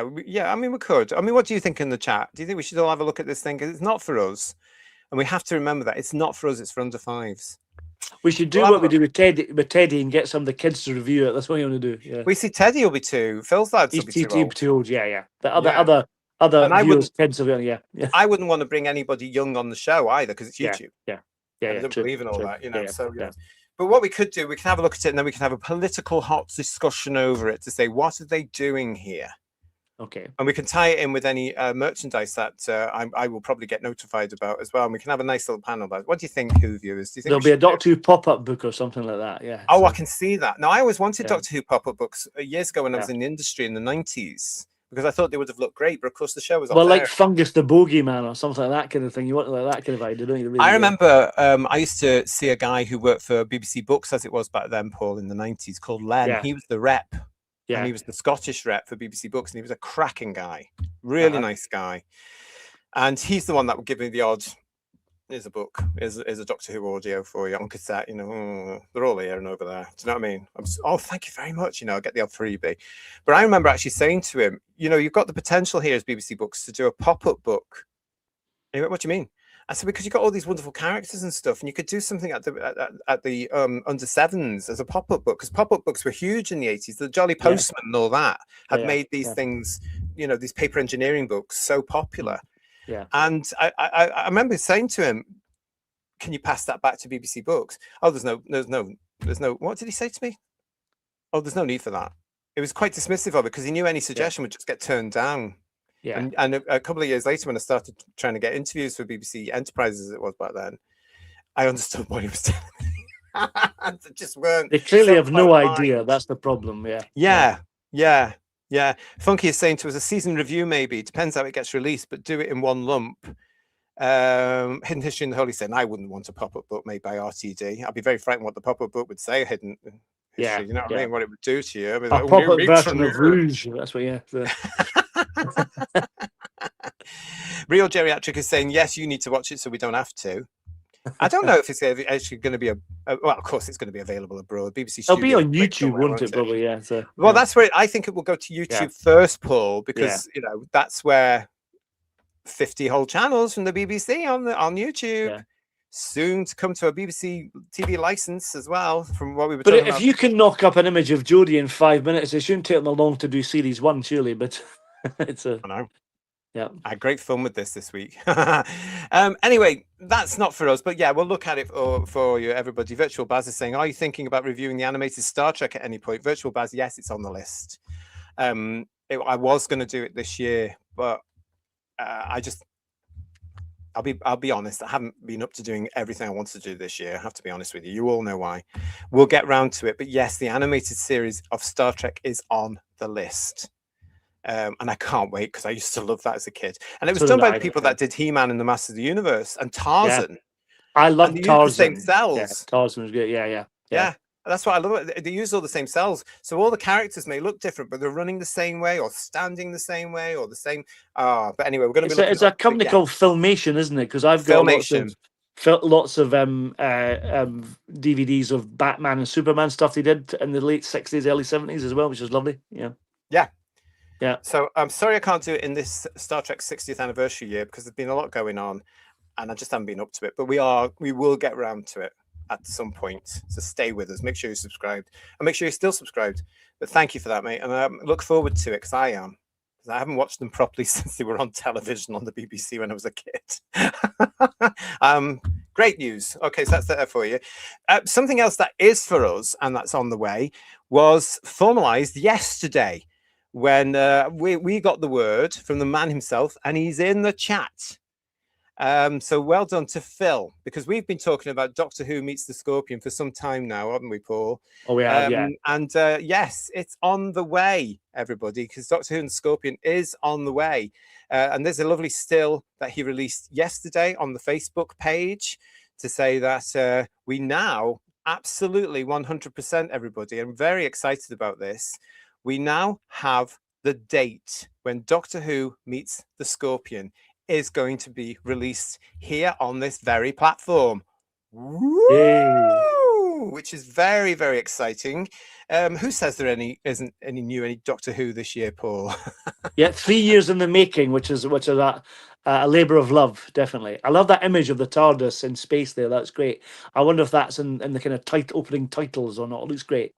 Yeah. It's definitely from the film, isn't it? Yeah, it's definitely from film. Now we've got Phil's in the audience with us. As I say, we've got a couple of things planned to celebrate this latest Doctor Who fan film, this new Doctor Who fan film coming to us, and we're absolutely delighted that Phil Roy is in the chat with us now. And I can tell you that now. Please join us live. We are very excited about this. Now, this is going to be one of these things that could work for us or it won't work for us because it's going to be live, and we've never done this before. But come and join us as we look at Phil's brand new movie, because it's going to be released on Saturday, the 12th of September, just a few weeks away. And we are going to be holding our very first watch party here on the channel. So stay with us because we're going to announce all the times and everything like this. But it will be on Saturday, the 12th of September, where we all watch it live. There you go. So come and join us as we watch this thing and react to it live. We'll have everything in there, including scores on the TARDIS doors. This is going to be a proper Who's Views review. Doctor Who Meets the Scorpion, Saturday, the 12th of September. Ooh, lovely. I'm excited. Looking forward to it. Yeah. Very excited. Yeah, it looks great. Looks great. It really does. I'm a bit nervous about it because we've never done a watch party before, but here you go. We've got Matt Enspiel saying, yes, it's going to be epic. Watch party, excellent stuff. Yes, thank you for that, Legion of James. Margie is saying, oh, hooray, congratulations to the Doctor. And he's in the audience with us tonight. He's in the chat. There he is. Exciting times, he says. Yeah. Absolutely. So Stay with, because he is coming on he's coming onto the show as well. Not the watch party, but he's going to come onto the show. Stay with us. Everything will be revealed in September. Robert Payne is saying, "Oh, stick it in the diary, madam. Yes. Oh, not long to go," says Graham, because he's really looking forward to it. Yeah, absolutely. Yeah. Matthew Pounder is saying, "I hope this becomes like Doctor Who, Star Trek continues. You never know. Stranger things have happened." Yeah. Marine Boy is saying, "Oh, I'm so excited for Doctor Who meets the Scorpion." And FJ Canal is saying, "Yay, I'm looking forward to some proper Doctor Who." Richard Brooks, good for you, Philip. Digital Pollution is saying, "Oh, that's the TARDIS in the time tunnel." And John Roberts Green saying, "Oh, it's a great picture of the TARDIS." It is, isn't it? And it's available on his Facebook page, which Legion of James just put in the chat for you. Okay, so you can click on that and you can go and follow it. So thanks for that, Legion of James. Yeah, anything that was going to be in my schedule is now cancelled, says Funky. Good for you. And yes, Jess is right here with her comment saying, yes, Saturday, 12th of September, live on Who's Views, Doctor Who meets the Scorpion. Yes, and all the details will be put into the chat, onto the show page at the end of August, beginning of September. Yeah, FJ Canal, I hope so. He's saying to us, "Oh, putting that date in the diary, a watch party, what fun." I hope so, because we've never done this before, have we, Paul? No, we haven't. No, it'll be very exciting. Yeah. And we didn't really want to put that into the Gatwa series. We did consider it, but as the Gatwa series went on, we were all like this. You didn't want to see that live. Imagine doing that live, and just how instant a reaction, like doing it for Rogue. Imagine that, the fury, the steam. You didn't want to see me. Yeah. You did not want to see me that night. Rogue was broadcast. Like, I was raging. Yeah. I was raging. I was so angry. I was saying all naughty words. Who viewers? I was saying naughty words. You wouldn't have wanted to see that at all. My family were going, calm down. And I'm like, rah. Glenn Piper said, "What a nice surprise. You never said Doctor Who was back. We actually get a Doctor Who story. Great surprise, JT." Glad you like that, Glenn Piper. Come and join us that night. Can't wait to watch the movie, says the Nate channel. Exactly. It's going to be very good. Good luck and looking forward to it, says Derek Hart. And Steve Braddock saying, "The return of the Doctor at last and just in time for my birthday." Oh, that's good. Reminds us at the time. Margie75 is excited for you as well. And Richard Brooks is saying to Phil, "I'm so happy for you and everyone involved, Philip. Good for you all. I'm really looking forward to Doctor Who meets the Scorpion." Oh, and Matt and Spiel is saying, "Well, this is my best birthday present because his birthday was yesterday." Matt, happy birthday for yesterday. Happy birthday, Matt. Yeah. I hope you had a lovely day. I think I sent you something on Facebook, didn't I? I think I sent you a little birthday greeting there. But thanks for reminding me. Happy birthday for yesterday. And I hope you've still got some cake left. I hope you had a lovely day. John the Computer Doctor, not to be missed. This will be epic. And Real Geriatric is saying, maybe this is how Doctor Who survives, not with big streamers and agenda-pushing studios, but with quality fan productions. Well, we certainly had a lot of fan productions in the Wilderness years, didn't we, Paul? Yeah, we did indeed. Yeah. So this will be far better than the shooty crap, that for sure. Yeah. Exactly. Yeah. I mean, it's just going to be nice to have something fresh to watch, knowing that we can do it and doing it all at the same time. We're all going to be watching at the same time. I can see myself saying, "Who viewers, right? Press play now." And off we go. Legion of James saying, "Oh yeah, the channel may have got removed if you've watched Gatwa series, like probably would have done." I was enraged with a lot of it, wasn't I? Real Geriatric is saying, "I'm up for a watch party." Great. And Cool and Dry is saying, "Glad to see a new Doctor, but more excited to the new companion. Oh my." Yeah. That's not Ian in disguise, is it? It's like an early Christmas present, says Margie75. And here's Phil coming back to us saying, "Too many nice comments to respond, but thank you to everyone for your continued support." Yes, you're very welcome. Yeah. And looking forward to seeing you on the show soon, Phil. We'll tell everybody more about that because we've got plans, haven't we, mate? So there we go. So so thanks again for that lovely picture there of the TARDIS in Vortex. And just to remind you that it will be available on the Tube of Who on Saturday, the 12th of September, and we're going to be watching it on the channel live. Come and join us as we all react to Phil's Doctor Who meets the Scorpion together. Hurrah! I'm excited about that. So much. I'm excited about that. Yeah. A couple of weeks ago, Paul, we chatted about the story about Dean Devlin. Do you remember? We showed his AI thing and what have you. I remember. Yes, yes, yes. Yeah. Here we go again Yeah. with these crazies, I tell you. Well, we talked about it and we discussed about it. We discussed it, didn't we? And I'm very, very, very firm believer, everybody, that a British Doctor Who, British production team should be running Doctor Who. It doesn't have to be the BBC. Do you know, in the last couple of weeks, I've had so many discussions with people, Paul, about this. Well, the majority of them, I have to say, from America, who have been saying, things, well, the Brits have messed it up. The Brits have done this. No, hang on a minute. I just want to reiterate, in Britain, we have incredible talent. Yeah. They're just not getting, as I said earlier, the opportunities to prove themselves because they're not ticking the right boxes. We don't need, in my opinion, anybody from anywhere outside the UK riding in on a white dragon to try and save the show. We don't need it because there's a lot of talent. I mean, you know this, Paul. Oh, definitely. I mean, I think that's definitely the case. But what people are missing, certainly people from the States, is the fact that people from the States like Doctor Who because of the Britishness of it. Exactly. If you're going to have an American company making it Americanized or whatever, like they did with, I suppose, with the McGann movie or whatever, then you're going to lose the essence of what was Doctor Who potentially. So let the Brits do it. That's all I'm saying, really. But Brits who can do it properly, Yeah. Give them the opportunity. There are plenty of wonderful British television shows out there right now done by, I mean, I'm going to look at Carnival, for example. They did some fantastic work with Downton Abbey. There's others going, All Creatures Great and Small and stuff. I mean, there's so many good British programs going on. Whitstable Pearl, I'm going to throw that in there. That's quite nice for an early evening drama thing. There are some cracking some British shows right now. And I honestly believe that some of these people who are normal should be given the chance rather than ticking all these bloody boxes. Maybe things in Britain may move on a little bit now because we've had all these DEI instances coming out now, not just this week, but for several weeks and several months. Who knows? We'll see. But I would personally like to keep it in Britain and let a British production team come in. And as I said the other week, Paul, I wouldn't be surprised if an American production company was allowed to come along and was say to the BBC, right, we're going to put so many millions of dollars in this. So the BBC turn a blind eye. It goes down. God bless him. The route Philip was telling us about when he came on the show, because had that thing gone from 96 gone into 97, he said to us, didn't he? They weren't that bothered about the British audience. Yeah. Who they just thought would come and watch it anyway.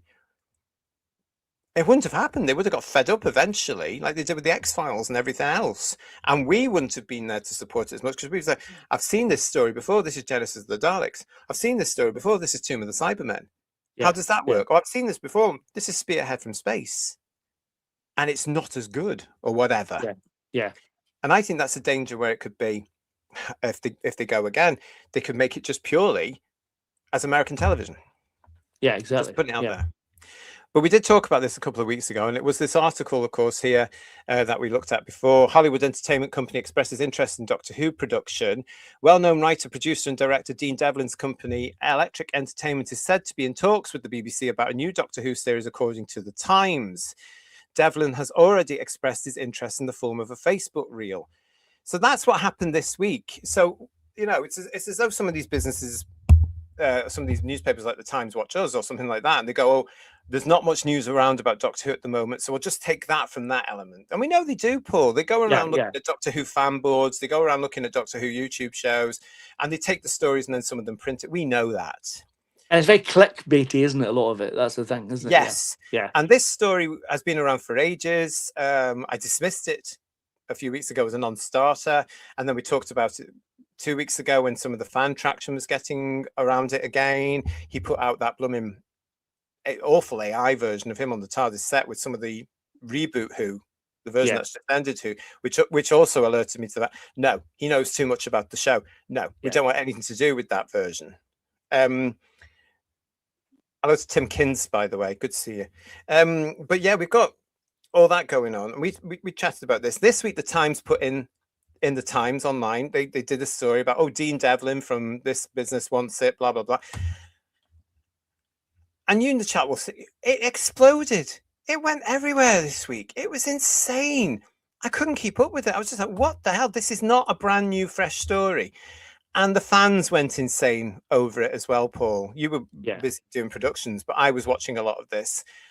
Very, very, very, from our point of view, no, we don't want him. which I thought was very interesting. We don't want him. We don't want him. But the Radio Times got hold of it as well. Hollywood production company responds to Doctor Who speculation. So what the Radio Times did, Paul, is they actually got in touch with Dean Devlin's business and possibly the man himself and said, oh yeah, what's all this about you and Doctor Who? What are you going to do about it? And all this sort of stuff. And they reported it. Dean Devlin has confirmed his company, Electric Entertainment, hopes to have a discussion with the BBC once the tender process is open.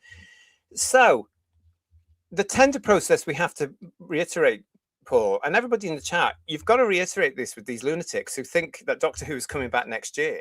The tender process is not even being announced. As I said earlier, I'm sort of expecting it October, November-ish, because that's what the CEO of BBC Studios said he was expecting. He said he was expecting it later in the year. I would think October, November, because of what he said.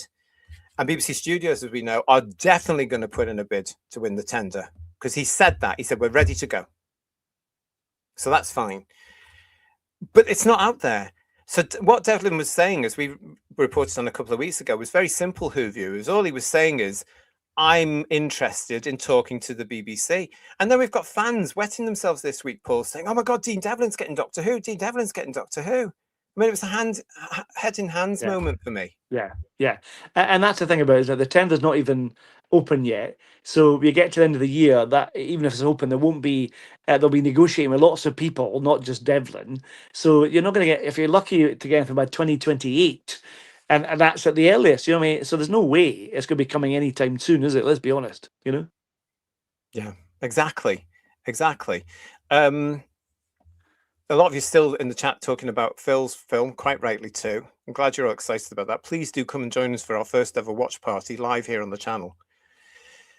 We've got here Jerry Anderson, says Richard Brooks, chasing American audience. It did not go well for him. Our American friends like British entertainment because it's British. It is different. Yeah, absolutely. Dalek Shalom saying to us, Cardiff effed it up, but the Yanks wouldn't know that.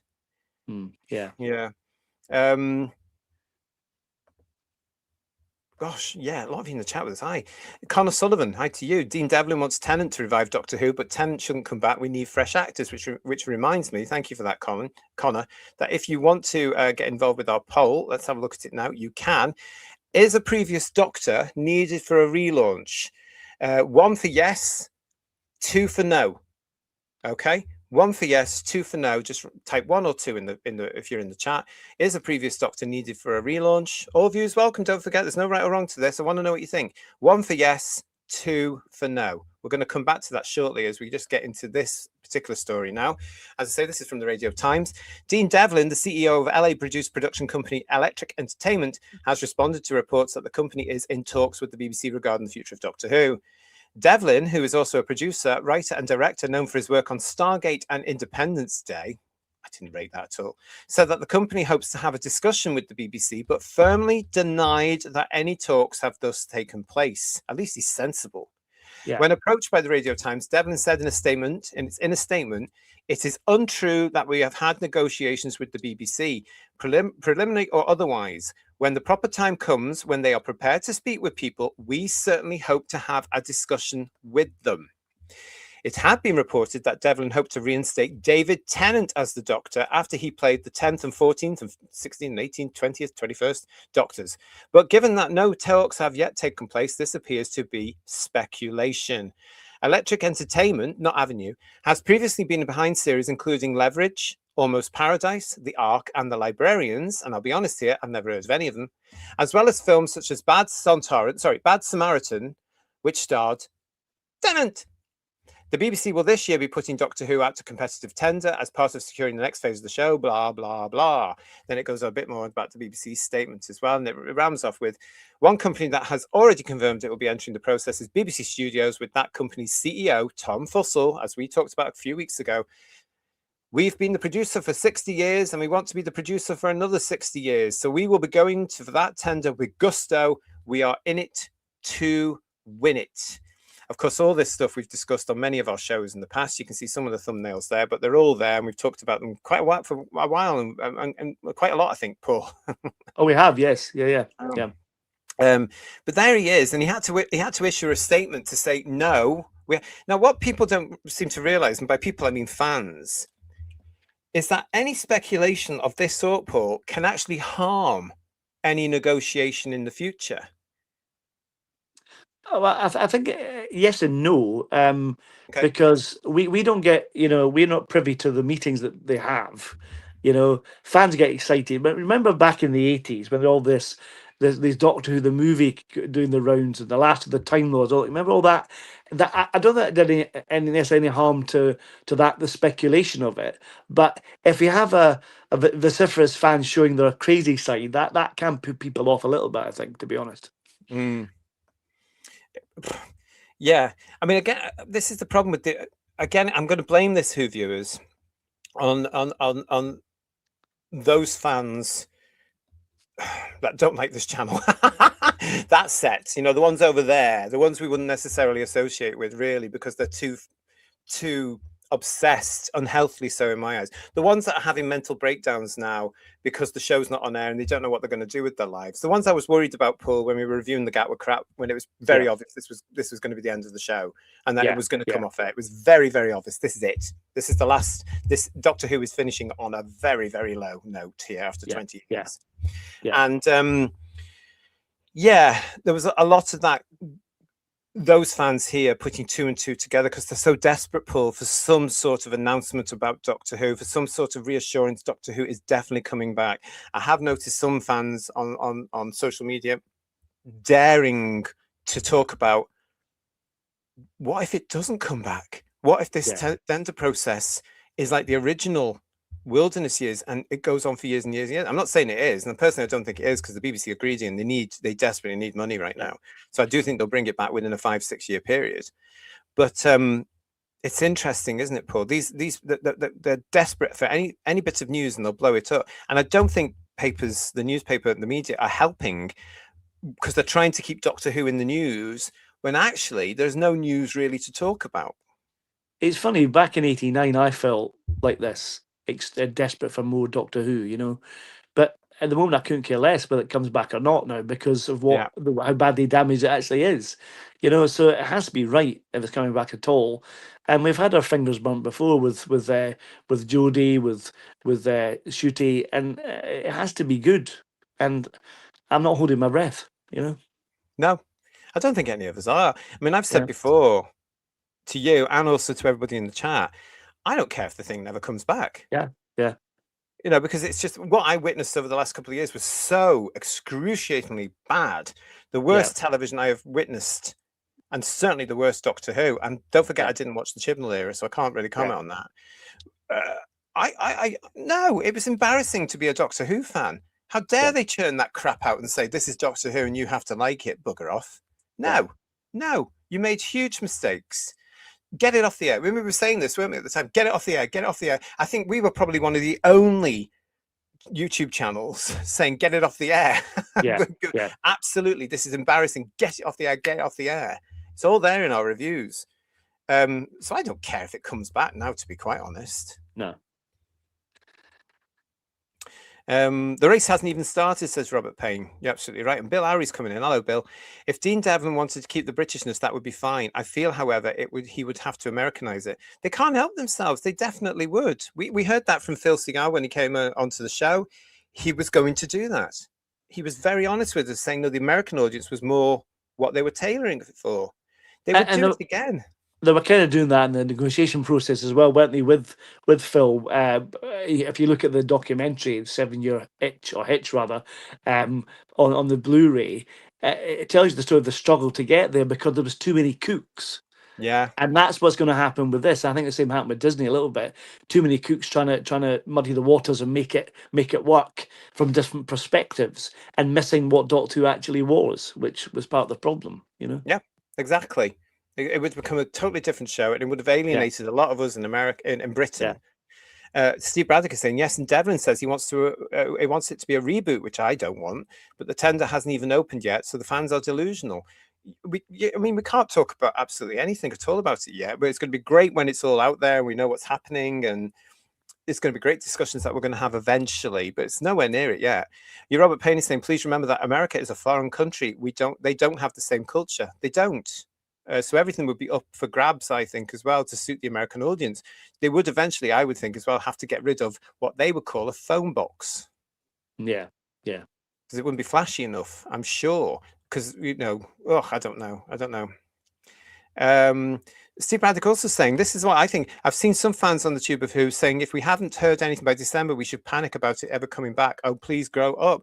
That's what I'm talking. I've seen something like that on the social media, on X and Facebook. No. Television production's a long, slow process. It can be in production hell forever. You look at some TV shows or movies, it happens all the time.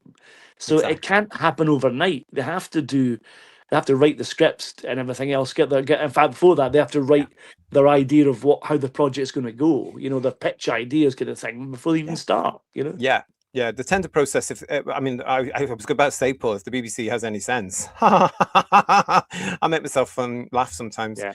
The tender process could take a year or 2 years. If they have any sense, they'll take the full 2 years to meet with everybody and develop things and have a course and a series of meetings with each production company that is interested. Now, say they get 10 production companies, Paul, you could be looking at 3 years to develop ideas with them. Yeah. You've got to get this right. If they get the next version of Doctor Who wrong, it's gone forever.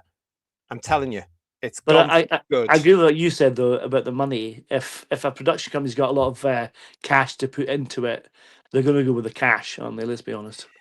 It could be. We could be looking at partnership between BBC Studios and somebody. Yeah. In the same way we have a Bad Wolf, really, kind of thing. Yeah. So yeah. It's fascinating what could happen. The BBC Studios are going to want to keep a huge element. We already know they've got the distribution side of it all and all the merchandising. That's all them. And I'm going to say it again, what's in it for a new production company? Where are they getting paid from? What residuals are they getting? Yeah. Woodhouse 122, nice to see you. No way will the Beeb allow another American company to run the show after the Disney co-production fiasco. Two elements to that. Firstly, as we've said before on the show, and as George always says to us, doesn't he, Paul? Why would any production company want to come in after Disney when it failed with Disney? Surely one of the questions any production company is going to say is, what went wrong there? Yeah. Yeah. If you can't make it with Disney, then surely you've got something far wrong. You'd like to think anyway. But yeah. And tying in with what we're talking about with the animation process, the animation thing that's coming up, that's a British company. And look what they said there. They were delighted to be nurturing British business. And that's what it comes down to as well. That's, I think, one other reason, Paul, that I'm really keen to keep it in Britain because of British business. We've got to support. Our country is in a dire state. We should be employing British people into British jobs. And this is a British job for me. We shouldn't be feeding another country's economic success and growth. We should be looking at British growth because we haven't got any. Mark Greaves saying Devlin has a reputation for casting the same actors in different shows. He wouldn't hesitate making the Doctor American. I think after one incarnation of a 2, maybe 3, maybe 4-year contract with a British actor, bang. If it was successful, which I don't think it would be. I'm just saying that for you. Richard Brooks saying to us, the BBC is an institution and institutions move slowly. It's not even out to tender yet. This will all take time. And we're ready for it, aren't we? Oh, definitely, yeah. And there's no way, even if, like you said, even if the tender opens in October, November, you won't have anything concrete for at least 18 months, you know what I mean? So, and please, as I say, take your time, BBC. Take your time. Speak to studios, speak to everybody else, but take your time. There is no rush. There's no rush to bring this back, apart from your need for money. Till Paul is saying BBC Studios got the show in its current state. They could have stopped RTD. We can't blame Disney. I never blame Disney for the failure of the Gatwa crap. I blame fully RTD, and I do blame people around him, including BBC Studios, for not saying, can we have a talk about the way you want to take the show? Yeah. But it was all down to RTT. He knew what he was doing, and everybody else just went, "Oh, he's the best in the world. He's the bestest ever," and they went with him. And look where they are now. I'm in two minds whether it was just Russell.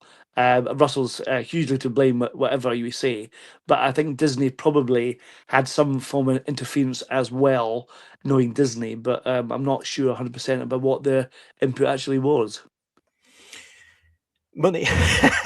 Apart from money, yeah. But I wonder if they, because of that, I know we always talk about them having the distribution rights, but I think they may have had some creative decisions as well because of the money. But I could be wrong. But Oh, I can't wait for those books, Who viewers. Yeah, I know of 2 people associated with the show, that the version that's just finished, Paul, who are going to be at some point bringing out books. goody. Yeah, look forward to I that. Yeah, can't wait. I can't wait, everybody. Disney I've already, Babylon. That's what we want. Yeah. So yeah, I've yeah, already said to both of them, you're coming on this show. They can't harm you. After a certain amount of time, they won't be yeah. able to get hurt, if you know what I mean. Yeah. Graham, I'm with you, JT. I really couldn't care less if we never get any new stuff. We will always have our beloved 63 to 89 series. That all that matters to me. That's what I keep saying to fans. You know, that's all. Yeah, we've got all this. Yeah. It's all there. Make sure you keep your physical copies. That's all I'm saying. Kev, how are you, Kev? GHM. Kev, it's good to see you. We have the iPlayer to watch proper Doctor Who. It hasn't gone. Revisiting these episodes is great. I personally think they should never make a new episode until there are people who can write an act. Well, we agree with that, don't we, Paul? Oh, definitely, without a doubt. Yeah. Yeah. Yeah. But please, please, please make sure you get your physical copies. Don't rely on the iPlayer. Get your physical copies. The DVDs in Britain now are dirt cheap. You can get them for about £5-7. That's the last way. Those DVDs, Paul, I reckon, are the last way you're going to see Doctor Who as it was transmitted. Yeah. Yeah. You know, because you're never going to get that again. The Blu-rays were tidied up. We all know what's gone on with some of the later ones, the last 3, 4. Yeah. Keep your VHS. Keep your DVD. It's so important. John, the computer doctor, is saying to us that whoever takes it on, I think they'll mess it up. The odds aren't good, is it really? No, most not, American, no. yeah. It's sad, but it's true. And John Roberts says, Paul, most American versions of our sitcoms used a few original scripts and just went full on American style scripts and characters. Exactly, Yeah. exactly. That's why I just don't. Mind you, we did the same thing here. Do you remember the Brighton Bells? I think I've mentioned this before, which was the British version of the Golden Girls. It was bloody awful. Yeah. Yeah. You couldn't. It was on at the same time as the Golden Girls as well, Paul, the original British American classic. Yeah. You cannot remake that. It doesn't translate, does it, across the pond either way, does it, to be honest? That's the thing. No. And we all loved the American superior version. Yeah. And then they come out with this shallow, ridiculous thing using the same scripts with lovely actresses. Don't get me wrong, Jean Boat, Wendy Craig, everybody. But no, it was just terrible. It just didn't work. It's like when I went to States and they did like Porridge and Steptoe and Son and all that kind of stuff. Didn't quite Faulty work. Towers. Yeah, yeah. How many times did they try that? Roseanne Barr tried Abfab and effed it up completely, didn't she? Yeah, yeah. Silurian Skies, nice to see you. Ice Cube as Doctor Who. What could go wrong? What do you mean, an Ice Cube? Is that a pop star or something? Am I being a bit slow here? Is there a pop star now called Ice Cube? I bet he's a rapper, Paul. He might be. Who's the one? Is it Law and Order? Who's that? Ice somebody. Is Ice T? I can't remember. Some of that. There's some actor who's in Law and Order. He could have been the Doctor. Perhaps I don't know. I have no idea. I'm not with it, I'm afraid. I'm sorry. Yeah. And we've got Mark Greaves for a super chat. Thank you, Mark. The preferred partner is Billy Smart Circus. So there's a name, eh, Paul? Yeah. Oh God, that's a blast from the Back past. in the day. Yeah. Was it Billy? I feel a tangent come on, but was Billy Smart Circus the one that had the Whomobile coming into at one point? Remember that? Was that John Pertwee a circus? Remember that one? It's vaguely. on one of the Blu-ray sets. A little clip. Oh, is this? Yeah, no, I haven't got that one yet. Oh, it's on the DVD. Was it a summer? Was it a summer thing? I think so. And John Pertwee drives in. There's 2 kids chatting to him, and one of the kids fluffs the line, and Pertwee's corpsing a little bit. It's quite funny. I don't know if you see it, but yeah. I'll have to look at it whenever. I don't know what Blu-ray it's on, but I think it's probably on. Sorry, it's probably on either Plant Spiders or Invasive Dinosaurs DVD. I think. I'll have to check it out again. It brings the vague back because we used to watch as a family those circus things every summer. And do you remember Summertime Special? Everybody. Yeah. That's the one that Tom was famously on with Tony Blackburn, wasn't he? Sort of in character and then not in character, but sort of in character, but not in character. Yeah. And that one was in Blackpool, of course. Yeah. But we used to love them. You wouldn't get them now, would you, Paul? Because it's entertainment. Well, that's exactly. Yeah. Not allowed them anymore. Not allowed to be entertained anymore. Everybody, I tell you. Margie 75. Thank you very much for 100 jewels. And cheeky there. Thank you so much, my lovely. Good to see you. Yeah. Cara, all the best to you. Hope the new jobs are going well, darling. Nice to see you. So that's that with the Dean Devlin thing. But of course, that, as it says in the Radio Times article there, that led to this whole thing about David Tennant. Yeah. So before we get into that, let's look at the poll. We've been asking you throughout the show tonight here on your big show. Is a previous Doctor needed for a relaunch? I am going to stop the poll now. And I can tell you, thank you for those of you who've been honest in the chat, because 3% of you have said one, yes, a previous Doctor is needed for a relaunch. Thank you for your vote. But a massive 97% of you in our chat tonight, and we've had over 200 people with us watching the show tonight, said no. A previous Doctor is not needed for a relaunch, Paul. Well, I'm with the majority here because I feel they don't. Doctor's always thrived on a new actor coming into it, and that's a kind of clean slate or a new start.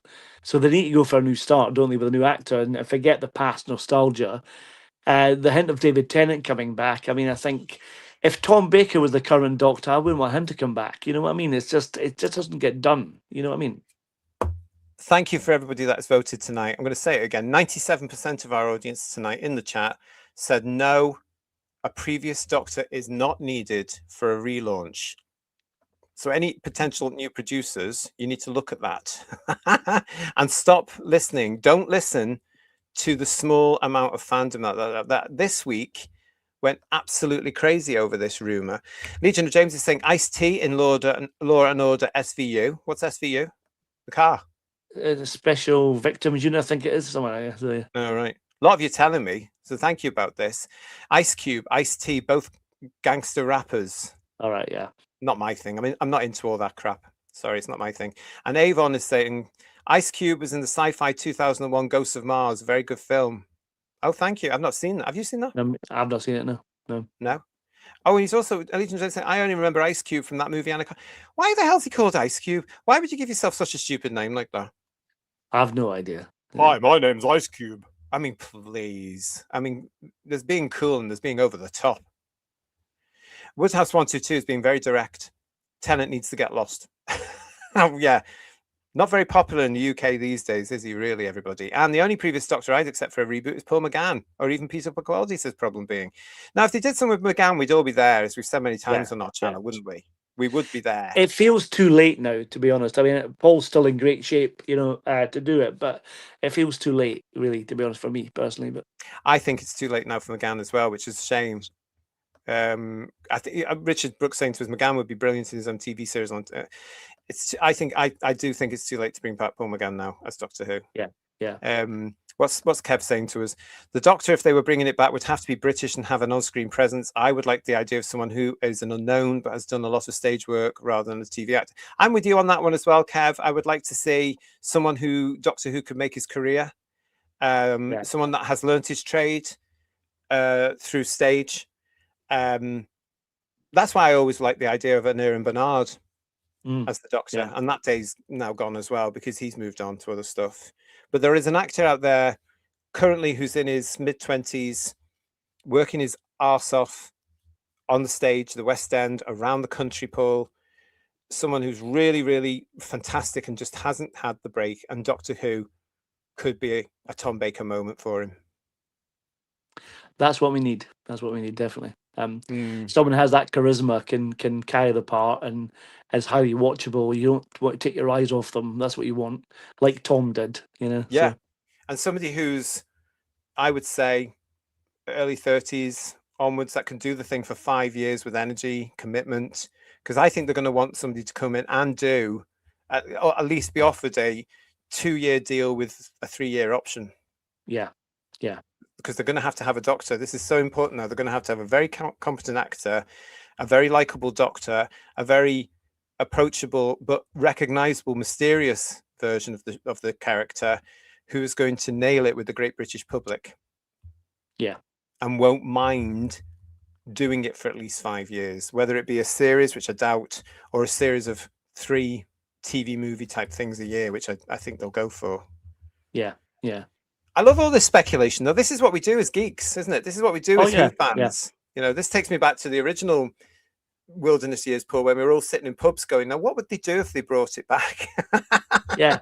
And is Magnus bike free this week? Whatever kind of thing. Yeah. More of this conversation, actually, of course, not just here on your big show every Sunday, but in a couple of weeks' time, we are going to be looking at another episodes in our Wilderness Years series. 1993 Part 1 coming up for you, everybody. We're going to be looking at what was a hell of a busy year. I've started researching it already.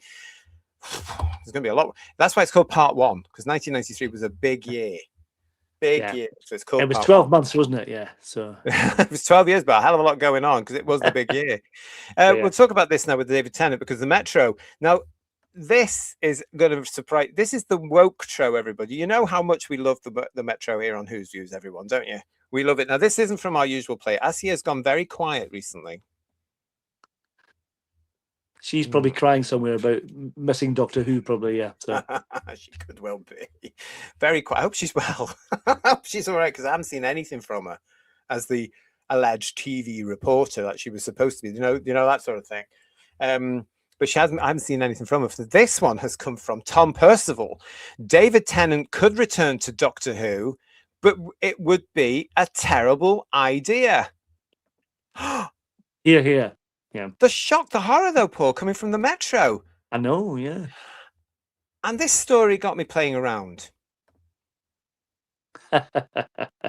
Yes. While I was doing a Jodie Whittaker, I thought I'd do this one as well, Paul. It's lovely. It's very good. Yeah.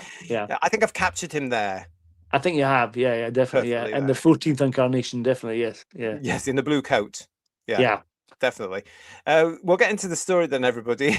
That's just a bit of fun for me, because we are sort of talking about cartoons and stuff, aren't we, tonight? Yeah, we are talking about that. This is from the Metro. It's a day ending in Y, so you know what that means? Once again, we're talking about the future of Doctor Who, and David Tennant's name has been mentioned. Yes, despite having had 2 jaunts through time and the TARDIS as both the 10th and the 14th incarnations of the Doctor, there are rumours that one of the studios hoping to bid for Doctor Who wants Tennant back in his sand shoes and long coat. According to the timey-wimey tittle-tattle Electric Entertainment and CEO Dean Devlin, who worked on the likes of Stargate, Godzilla, and Independence Day, have approached the BBC about producing a new series of Doctor Who. So we've obviously just talked about that. This was as Dean Devlin were making it, Electric Entertainment was making it very clear. Apparently, said the Metro, part of their pitch involves bringing Tennant back for a 3rd outing as the oncoming storm, or how the series has reinvented itself over the years, from an attempted educational series in the 60s to an action-packed sci-fi romp in the 70s and 80s, before returning to our screens in the zeros, the noughties, as a far more fantastical and romantic show. Blah, blah, blah. Doctor Who is a show that never allows itself to be defined by its past. Instead, it embraces new challenges and opportunities while honouring what came before it. I'd argue then that bringing Tennant back, as much as I love him, would just do irreparable damage to the series I love, and seem like tacit agreement about that this brilliant series that's endured for 7 decades now can't survive without a rather suave Scott and his sideburns. Do you know, I used to know a DJ many years ago called Suave Scott. Really? Yeah. Yeah. Many years ago. Yeah, he played on that. That wasn't his name. It was just because he was Scottish. They called him Suave Scott, SS. But this is from the Metro, Paul. Even the Metro is saying, no, we don't want David Tennant. You can, I mean, it's as though people are starting to see the bigger picture about what's going on with him. Yeah, I mean, definitely. Even when he came back for the 50th, you know, I mean, that was, you could just about accept it. But he has done so much damage to the brand since then with various things he's commented on, and with Georgia, etc. He's really kind of burnt his bridges a bit with fandom, I think, to be honest. And I do think that it's too much now. You know, we have to move on from him. He cannot save the series, as it proved with the 60th. It didn't really work. Exactly. Yeah, because it didn't bring the series back into what they were expecting him to bring it back to. And I still, Who viewers, I'm still really peed off that they made him a new incarnation. I still don't get it. I still don't get it. And we're not going to know, because you know who, RTD, is so up his arse, and he's quite peed off himself, isn't he? He's not going to talk to fans. He doesn't want to know, unless they're buying his book, which apparently, from what I see, they're not. It's not doing very well in the book charts, that new book of his. Like you said before, why they didn't just start from, more adventures from season 4 with the Doctor and Donna, and just did that and had it separate, and then they could have gone back to what happened with Jodie and regenerated Jodie into Shooty if they wanted to do that, or whatever, whoever they're going to do it with, and do that instead, But... Yeah. The PVFS is saying if they were smart, they'd retcon him back to his original incarnation. Yeah. And Margie75, oh my, someone with sense in the Metro. I know miracles will never cease, will they? I know, yeah. I can't The shift is stand coming, I think, yeah. Well, I hope so. Robert Yeah. Payne is saying to us, oh, look, the Metro journo knowing the score. And Kev, even the Metro doesn't want him. It says a lot, doesn't it? Yeah, yeah. Yeah, it absolutely says an awful lot here. Hello to William Macmillan. Thank you very much for taking part in our post, William. Will Macmillan, really appreciate it. Thank you for joining us. Nice to see you here on Whose Views. Matthew Pounder is saying Tennant looks more like Russell Brand these days. Oh, that's probably not a good thing. Yeah, not a good thing at all. No. Tennant has his own problems. Never mind the other ones. God, goodness me. What else have we got here for you? Oh, and Dalek Shalom saying to us, Tennant is disguising his voice, ringing journos with these leaks. He's a madman, allegedly. Oh dear. Yeah, Robert Payne saying to us, Metro got close to saying Doctor Who is always about change. Escape that this time. I'm sick and tired of hearing it's all about change. It's not about change at all. Farsight is saying he wasn't the oncoming storm either. That was the 7th Doctor. Very true. Yeah. Yeah. And they wanted a bait and switch, says Matthew Pounder. Kev back with us saying, please let's stop with needing to have a past Doctor. There is, I really believe, someone new out there. I mean, and cool Mark's with us, cool and dry. Doctor Who can remember the past, but should never try to relive the past. I mean, it doesn't, as you said, Paul, it doesn't work. He doesn't have that gravitas now. It was 20 years ago. Yeah. And as you guys are saying in the chat, there is somebody out there that can take this on and do well. There's somebody right now. Our future Doctor is out there somewhere, and I wish him well. The casting of the Doctor is really an important thing to do. It's a real skill to do. You know, we've said many times before, the first 4 Doctors were great casting, and a lot of talented people cast these actors, but they need to have really look at themselves and how they're going to get a good actor cast and do it properly and do it well. It's a real skill, and I don't think they have that anymore. That's a problem, you know. Well, they certainly didn't with Gatwa. I think No, it was more about, oh, look how many millions he's got on his Instagram. Yeah. And not one of them came to the show. As he admitted himself on Saturday Night Live when he said, millions of you watch me on Sex Education and about 10 of you watch me on Doctor Who. Yeah. That's where the show is now in the UK. It's down there. That's what it's the butt of the jokes again. And that's why they've got to get the casting right. Now, they can't do all these gimmick things. They can't do all these token things. They can't do the woman thing. They can't do all the DEI stuff. They can't. They've got to go back to basics. Yeah. Yeah. And if that means they have to cast a white heterosexual male, God forbid, because they wouldn't like that at all, they've got to do it. It's down to who can play the part. It's got to be a fella who can build a character and make it unique. Yeah, in my opinion. And that's going to be just as important as the tendering process is going to be. It's a long way off till they cast somebody, honestly. And as we said as well, I think nostalgia is great some of the time, but they have to move on from all the callbacks, all the look backing to the history of the show, and just do their own thing. Do a Hinchcliffe type idea and have a clean slate like season 13 or 14. Not have returning villains, none of that. Just try and do your own thing. Create your own unique alien creatures, whatever. Just do your own thing. You know, wouldn't that be wonderful and refreshing? And if they just did proper science fiction family British telly, wouldn't that be wonderful? I mean, as I've said before, you have to have the Daleks in it at some point because at some point, Daleks. Yeah. But you know, you could tease them in series 1 and then bring them back in series 2. There's nothing to say you have to have them unless the Terry Nation estate do what they do and say no, you've got to have the Daleks in every year for the next 20 years, which they can do. That's going to be something else to look at in the future. The agreement with the Nation estate, because they'll want the Daleks. Look how much money they make from the Daleks, Paul, on the merchandise. Yeah, exactly. Yeah, you know, product lines with the Daleks. We could be looking at, if it's done well, Paul, we could be looking at the 3rd era of Dalek mania. Yeah. I think they could do with, like you say, wait till season 2 if they were to do that at all, but to have season 1 their own thing, and just try and make it fresh and engaging. Yeah, bringing the mystery back, not explain everything so much, not have all the soap opera crap in it. Make it scary. That's what we want. Make him a mysterious time traveler. Yeah, wouldn't that be good? You can have little hints for the diehards like us about the Yeah. Daleks. Even the British public would get a little hint about a Dalek because everybody knows what a Dalek is, unless you've come in on a boat. Oh, shouldn't say that, should I? But you you don't need to dwell on it, do you? You just need to kind of hint the little bits, but nothing that's going to alienate new audience, you know. But you see, Farsight's saying to us here, Connor Swindles. who? Lovely. Connor Swindles. He's a lovely actor. I need to Google him. I know you. Yeah, Connor Swindle. But he, at the moment, is one of these actors, Paul, that's been associated with Bond, because Bond's in the same quandary. Oh, is this the one that allegedly was a Richard Osman name drop somewhere? Was it? Oh no! Actually, the Richard Osman thing, that was something completely different, wasn't it? Because I'd heard that rumor as well from Richard Osman. Where is it? I got a text about it. Hold on, I can't remember who the person was, but I didn't see the full article. But yeah, because a mate of mine said, who's in the industry, he said, "Oh, this is the next hot name for Bond," and I was like, "Was it really?" And I can't find his message now. I've got too many bloody things. No worries, it's fine. But I just remember hearing something like that, a name dropped by him. But yeah, but no, it wasn't. This is somebody else. But there's so many British actors again up for all rumor or speculation.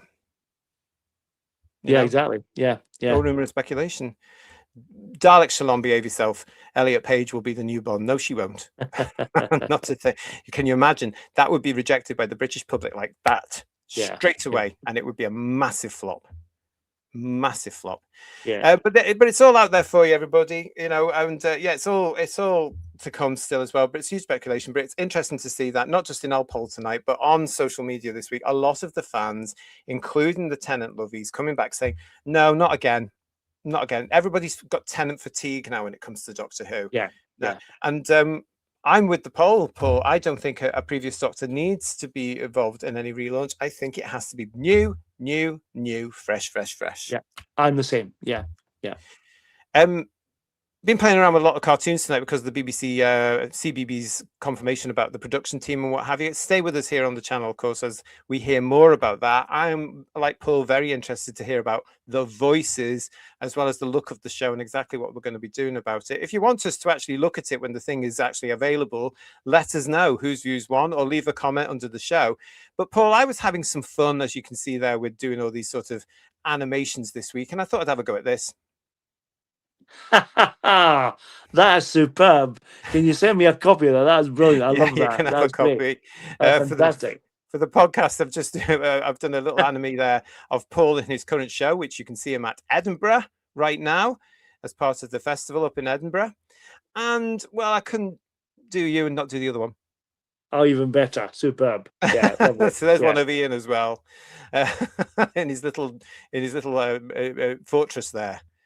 So I hope you both enjoy those, but that's for you two. They are superb. Thank you very much. Ian will love that too. Yeah. I will send them on to you. Problem being, say, Dr. Paul. Graham is saying this quite rightly. Imagine if we had a previous Doctor in Spearhead or Robot or Castrovalva. That would have been silly. Yeah, exactly. Yeah, it would have been. Yeah, it's just so. It's out there, isn't it? What we have to come to terms with, everybody, is that there's a certain element of fandom now who have not had to deal with this. It's been part of their life for 20 years. Now the show has gone and they are flapping and they are going, what am I going to do? I warned about this. I was concerned about many of them when we were reviewing The Gatwa Crap. And a lot of them are proving me right now. They're having breakdowns. They can't handle it at all. And it's a shame. Yeah.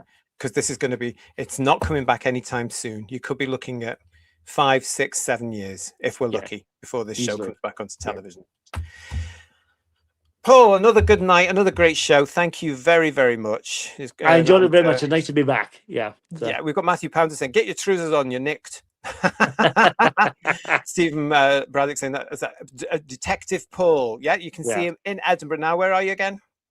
I'm at the Masonic Hall, 19 Hill Street, Broad Venues, venue 41, 11:45 to 12:45. An hour-long show, interactive murder mystery. Come along and be one of my detectives in the show as well. How fantastic. There you go. As for me, I'll see you again tomorrow night here on the channel, because come and join us for our next review of Blake 7 Series 2. That's tomorrow for you, live on the channel at 8 o'clock. On Wednesday, live on the channel here, it's Sarah Jane time, everybody, our beloved Liz. And we're going to be looking at Sarah Jane Adventures Series 1. We're nearly at the end of our reviews of Series 1. Whatever Happened to Sarah Jane is this Wednesday, our review of that. One of my favorites because it brings in one of my favorite baddies ever. It's the Trickster. Star Trek, we're up to in the Star Trek celebrating 60 years next Saturday, live at 8, and then we're back with your big show live on Sunday with headlines. Thanks for joining us, everyone. It's great to see you. If you're new to the channel, please subscribe. If you're not new to the channel, please make sure you are still subscribed. Give us a thumb up. You can give us a hype. You can share the show. Don't forget, you can find us on Facebook and Instagram under Who's Views. Keep in touch. And we will see you, hopefully, tomorrow. So from Paul and myself, thanks for joining us. Great show, everybody. Thanks for joining us. And we will see you again soon. Good night, Paul. Thank you very much. Good night, GT. Bye-bye. Bye, everybody. Ta-ra.